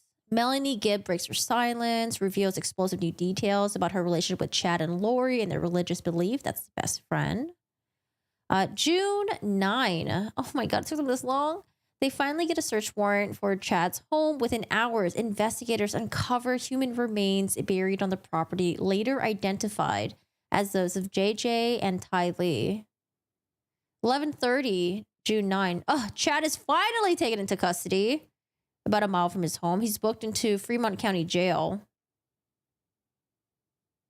Jesus. Oh, man. Okay, we'll come back. She said paintball gun because the gun Alex used, it had a silencer. So she mistook the real gun for a paintball gun. Interesting. You know what's weird? Someone once showed me a photo of someone that looks exactly like me, like cloned. Oh, like your doppelganger. Can you imagine having to be a defense attorney? Yeah, it's tough. I mean, sometimes you are representing people that are innocent, right? And you're doing your best you can to get them out of it. But yeah, sometimes they're guilty as fuck. But you're not the judge, right? You're not the jury. You just got to do your damn job. Yeesh. Okay, let's go back to this. Take him to Burger King because that's what he likes for breakfast. He's very particular about food. Here we're talking about Burger King now. Lori's like, yeah, I went to Burger King. Fries for breakfast and the Sprite. And I just can't believe it. Wait, she was giving her kid French fries and Sprite for breakfast, girl. It's like on the floor screaming, dragging him into school, and he's big and he's heavy and it's hard for me to handle that anyway. So, wait, she was getting it for who? For her kid or for her husband? I said just go, and so he said okay. So I gave him a backpack. he got in the car. This is his MO, right? He always leaves something in the house and comes back. He never leaves the first time. I always expect my husband to come back into the house, right? So I guess he had left his phone on the counter. So he initially left with the backpack and with JJ? And So then he put them in the car, in the driveway, and then he came back in. Right, so I kissed JJ goodbye. He came back in, and his phone was on the counter, and I had his phone. And he was like, give me my phone. And I was like, why don't you show me your text that you've been texting, blah, blah, blah, you know, whatever. Because he's like acting really weird, like he's plotting something against me. Like, I'm like, why are you even here? Like, what did you come here for, you know? He's been talking to my other brother, and my brother came into town at the same time last night. And I haven't talked to my brother in a while, my other brother. And I was like, and so he was texting him on the phone when he first got to my house. And I'm like, why are you texting Adam? Like, do you even talk to him? Like, my other brother. And Oh, Adam is like the I think like the second oldest, right? Like the oldest brother in the family. You know, he's been telling me all these texts like, you're going down, blah, blah, blah, blah, blah. He's blaming me for our marriage breaking up and my niece getting divorced and my friend getting divorced. He said, I'm a destroyer of families because I want everybody to get divorced. I'm like, what would my motivation be for people getting divorced? So I could babysit the kids more? Like, No, Lori, probably because you think they're all zombies and they need to get rid of their zombie husbands, zombie significant others, and join your little cult. why would I have any control over what people do? Yeah. So it's just very odd. But anyway, he goes nuts. He's gone nuts on us a lot of times. Tyler and I have had to leave with JJ over the years, probably 5 times, and just stay in a hotel for 2 days because he goes nuts. Like, you don't know what's going to set him off. Like, Adam's phone call with the police is heartbreaking. Adam was the only one on Charles' side. Oh, was when did Adam call the police? Was that when Charles was murdered, or is that for a different phone call? whatever. And she's mad at me for always like going back. But we had JJ and he's special needs, and it's really hard. Like it's even harder to get. Hi, Dweezil. So when you say he goes nuts, that can mean a lot of different things. Right. So goes nuts like yelling and screaming. Yeah, goes yelling nuts and screaming, like breaking like, things. yes. Goes nuts like physical violence. Dweezil, thank you so much. I appreciate it. Thank you, thank you. She needed his phone because, woo. That was a random sneeze. She needed his phone because Charles had repeatedly warned her about exposing her infidelity and Chad's infidelity. So Charles and Chad's ex-partner both had to die. I don't get it, man. Just fucking divorce and then give the kids full custody to the other parent. Like, oh, these idiots. What nincompoops. He's never really, besides like grabbing us and pushing us, but not like punching us or something. But with Tylee, he has gotten physical. Okay. Before, and with my grandson. Like physical how? Like got into a physical fist fight with my son when he was 16. Okay. And he came after Tylee 2 times in Hawaii. Okay. And like went like he was gonna hit her, but then I got in between them. Right. How old was she when that happened? Probably 13 and 14. Okay. So this morning he comes back in and... He comes back in, I wouldn't give him his phone. He was screaming at me to give him his phone. He was very worried about whatever was on his text that he did not want me to see. And so I was just holding it there, and he was screaming at me. And I was kind of walking towards around the house with it, so he couldn't get it. He's like reaching for it and stuff like that. And so Tylee came out of her room upset, and she had a bat, and she told him to leave her mother alone, like, right? So she was really, whatever, and he's screaming at her, don't you hit me with that bat, blah, blah, blah, blah. And then my brother heard all the commotion, because he was in there in bed, and so he came out into the main room, and I guess whatever. What's your brother's name? Alex. Alex, okay. And then he just started, he was screaming, and he was super upset, and whatever, and he's yelling at Tylee, don't you hit me with that bat, and blah, blah, blah. And so Tylee, I guess, I don't know if she swung at him or what, but he like grabbed the bat from Tylee and then went to like hit Tylee with the bat. It was, and I was right there, they were right there, and my brother grabbed him from behind, like just to stop him from hitting Tylee. You go like this, like he grabbed him like... Yeah, from behind, like just kind of to pull him back. And then they got into the thing, he's hitting him with the bat, and they're on the ground, like grappling around or whatever. And then, and he hit your brother with a bat while they were grappling and stuff? Yeah, yes, he was hitting him with the bat, like swinging the bat, you know, back and forth, and they were kind of like on the ground, and I was like freaking out trying to go around, knowing JJ was in the car, right? And so then he got up and he had the bat like this towards me, and I was going around the other side to try to just get out of his range where he couldn't hit me. And then I had told Tylee, because she was on the ground, because after he took the bat from her, she fell back. And so I told her, I was like, go get in the car with JJ. Like, I don't want JJ coming in to the house, and I wanted her out of the way. I wanted the kids out of the way, whatever this fight was going to be. And then, do you remember what your husband or your brother were saying or yelling during all of this? If they were at all? Just kind of, get off me, out, or whatever, you know, whatever. They were like, like, don't talk to my niece that way, whatever. Like, it was, I don't remember specifics, but they were kind of both. Like, it's possible that this could have been set up.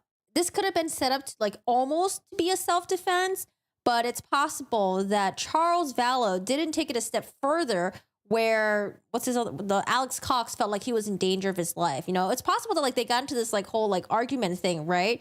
And it could have been self-defense, but Charles Vallow may have not pushed it enough.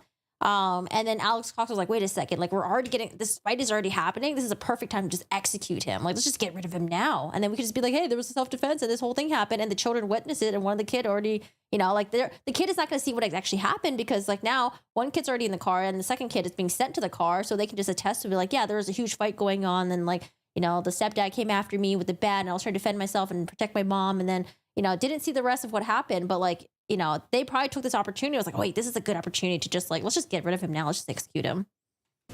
They were kind of in the heat of it. I don't think there was many words that I remember. So Tylee goes outside. Yeah, she was outside. And then what happened? Then they got up from that, and my brother had like stepped back, I guess, and then Charles was coming with me, yelling at me to give him his phone still because I had it in my hand. It was all really quickly, and then. It's just too weird that Lori was like, okay, peace out. I'm going to Burger King with the kids. Bye bye. I'll be back. Have fun, little brother. You take care of Charles's dead body. You call 911 and you do those fake impressions, okay? Peace out. I'll be back later. When I went around kind of in the circle, then my brother was there. When you said when you were going around and he was coming at you with the bat, how was he holding the bat? Just like that, like backwards. In one arm. Like he was swinging, but like. Wait, he was holding the bat like this? Swinging it backwards? He would have done like he would have swung it backwards at me, not frontwards. Okay, yeah. He was a professional baseball player. Okay. So it wasn't a good idea for Tyler to get out of that. Probably not the. I mean, he played semi-pro. Yeah. Wait, why would he hold the bat like this though? Okay. But yeah, and then I was kind of turned around. And we were all right there in that room, except for the kids had been outside by that time, and I heard the gunshot. And so you heard the shot? Oh, so she's not even saying that she saw the gunshot. She's saying that she heard it. Do you guys kind of notice that like she's like not really giving like eye contact to the investigator now? Before she was all like giving eye contact, giving the story. La, la, la, la, la. Now she's kind of looking down right now. Lori, what's going on?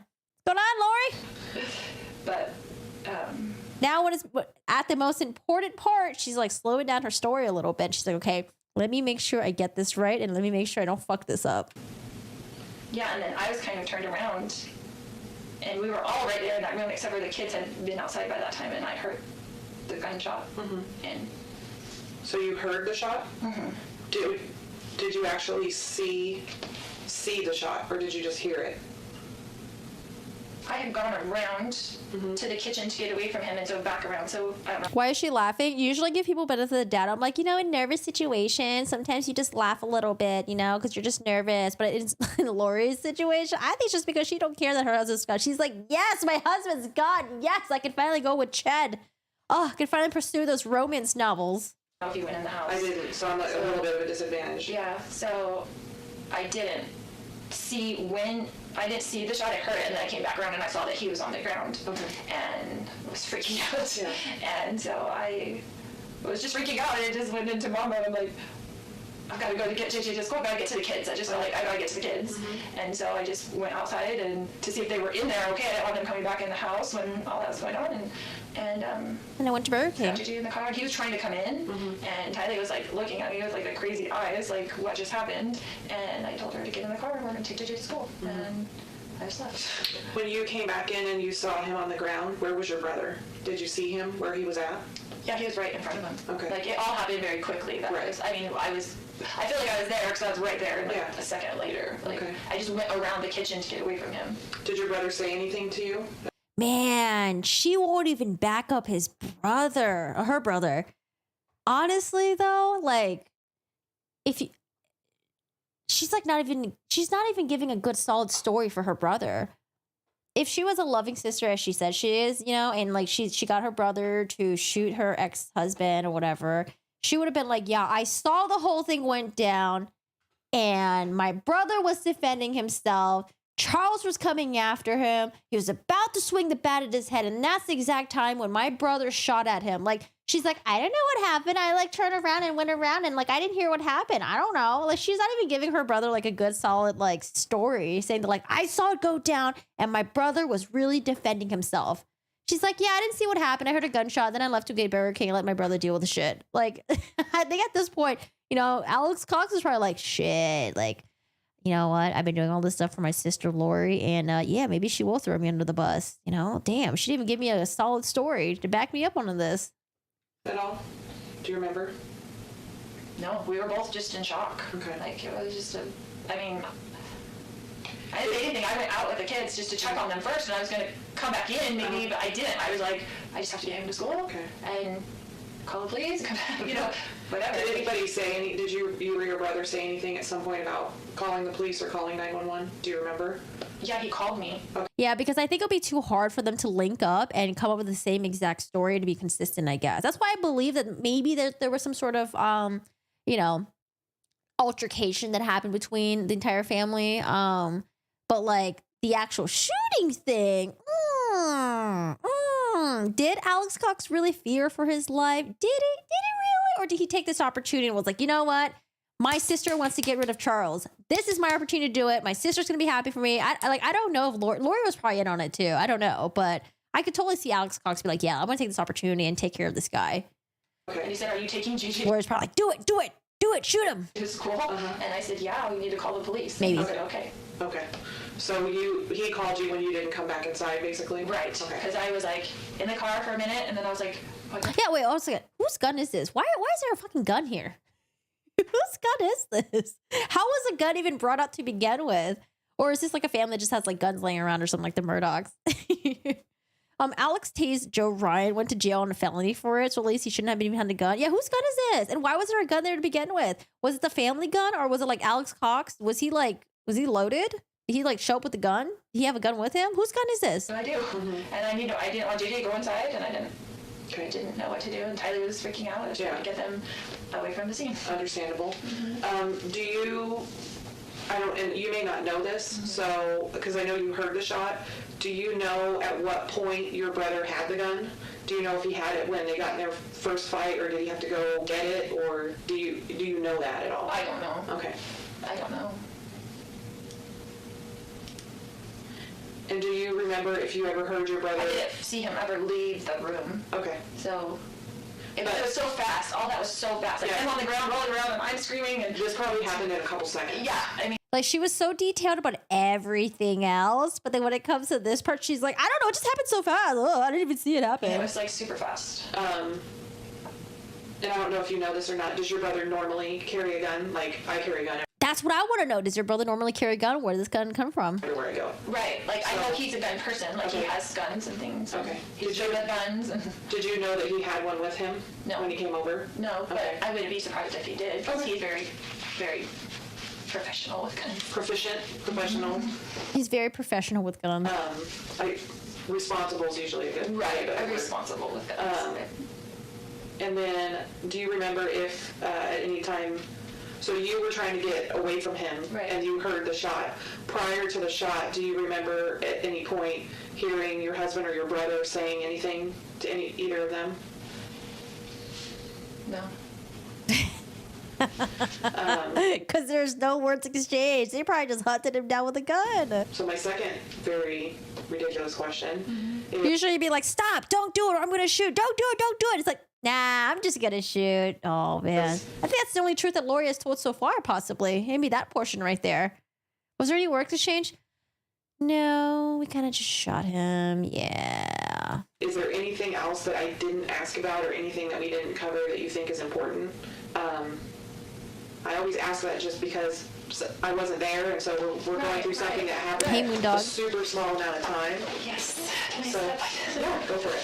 Wait, when'd she take off her shoes? The hell? Just thinking. Meditating right now. Her and the little bear, they're just doing a little meditation right now.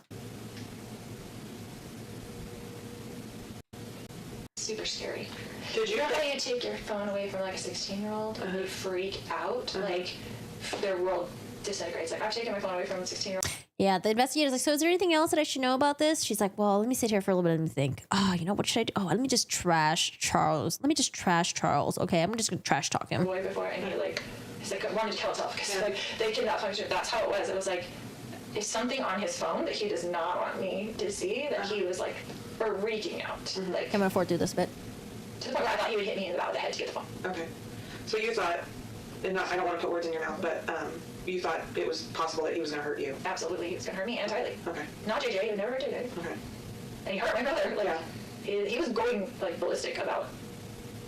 It was bad. Okay.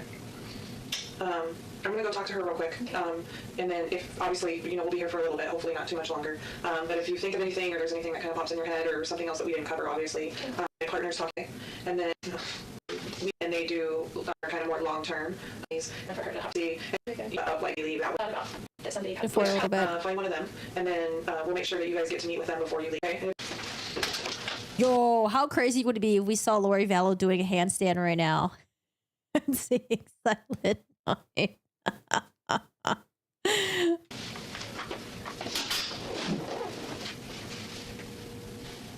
Got a little tissue, okay. A little bit of relief.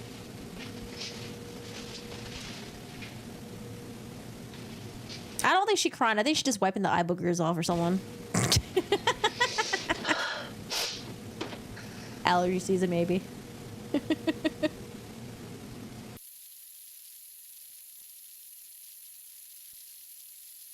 Really, Lori? No handstand? No picking toenails? What else did Jordy do? So this is Denise. Hi. Sorry. So she's gonna take you over to like a conference room so you guys can sit and talk and stuff, and then you can just once you guys talk and kind of you can decide if you're comfortable with Tylee coming in or whatever. They're gonna have to sanitize that leather couch, man. Lori Vallow's like foot juice is already all up on there. Please sanitize it. And then we'll So hard to be like low yourself. yeah. So we keep kind of popping in and checking on her and stuff. So, We'll be as brief for as long as you want. Okay. I'm here to try to. You got lots of choices. We'll just get started and then we'll go from there. That's okay. All right.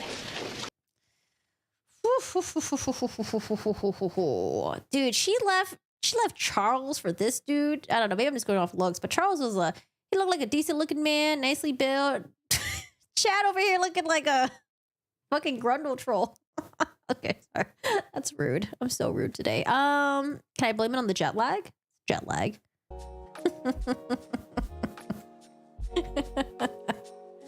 Okay, what else? There was one more. I think there's two things that I wanted to see, but damn, I'm getting kind of hungry actually. There were two other things that I do want to listen to. Oh, I want to listen to Colby Ryan, which is Lori Daybell's biological kid, biological son. Sorry, he's not a kid anymore. Biological son, who's like I think almost like late 20s, almost 30s by now. Colby did call him Peter Griffin, did he? Chad's the opposite of the stereotypical Chad. Oh, good gosh. You know what? I think we'll tap it for a different time. Guys, you guys want to watch anything else? If you have any other cases, anything you want to take a look at, just post them in the Discord. I'll try to take a look at them. There was a true crime thing that I wanted to watch with you guys. But I'm really hungry. We'll watch it next time. Yeah, because I want to watch like some other true crime stuff with you guys as well. If you guys are new here, feel free to, what do I usually say again? Join the Discord. Okay, it's a community area where you guys can all hang out. We can chat about true crime stuff and other things. Like the stream, I'd appreciate it. Hit the like button. I'm working on my Japan vlogs right now, so I went to Japan recently. If you guys want to watch that, they'll be posted up soon. And other than that, thanks for hanging out. I do appreciate everyone being here. Thank you for hanging out. Thank you for learning. Thank you for chatting. We're here for true crime. You know, I used to for when I used to relax, I used to do yoga and then I would listen to true crime. I'm like thinking, sitting there, how like ironic. I don't know, it's just weird. Like I'm over here, like, you know, doing like all these yoga poses, trying to relax, but I'm like listening to true crime as well. I don't know, it's just interesting, you know? Am I gonna Twitch? I might. I do want to play some Overwatch today, so I might. I also stream on Overwatch as well. If you guys want to stop by for gaming stuff, feel free. But yeah, thanks for hanging out. I do appreciate you guys being here. Thank you for the support. If you missed any parts of the stream, I usually will have it live in a couple of hours, and then I'm gonna chop up the stream as well and upload on the YouTube. I ran out of storage on my computer, so that's why the Letitia stuff isn't up yet. So I'm gonna have to do that today. I had to download the video on YouTube. I think it should be good quality now, so that just takes a little bit. But other than that, you guys have a wonderful weekend. I think this weekend I might be streaming on Twitch, so if you guys want to stop by, feel free. Other than that, I will see everyone later. Have a happy Friday. Is there anything else you guys want to share? If there's anything else that we haven't really covered yet regarding the cases and all the trials that's happening right now, feel free to post it in the Discord. Okay, I do appreciate it. And yeah, have a good night, good afternoon, good evening, good morning, all that good stuff. If I don't see you guys, yeah, I don't know. I kind of messed up that line a little bit, but I'll see you guys later. Okay, have a good one, and enjoy your weekend. The weather has been really good here right now. I'm gonna go out and check out my yard at this moment. I don't know, I'm getting like these like little annoying little bugs that are like destroying my roses. Fuckers. Have a good weekend, have a good lunch. I'm gonna go eat. I'm so hungry, I'm starving. All right, everyone, have a good one, and I will see you guys a different time. Oh, do you want to say bye to them, Steve? David? Want to say bye? What are you doing, Cheryl? Are you licking your feet again, Cheryl? Come here, Steve. You want to come say bye to them? Come on, Steve. You see Steve? Oh, he's so short. You guys can't even see him. He's like my 1 foot little corgi dog. Want to say bye? Oh, you guys can't see him. He's too short. If he was a golden retriever, y'all will be seeing him right now. But he's just too short. He's too short. You can't see him on stream. All right. Well, Steve says bye to everyone. Thank you so much for hanging out. And I will see you guys a different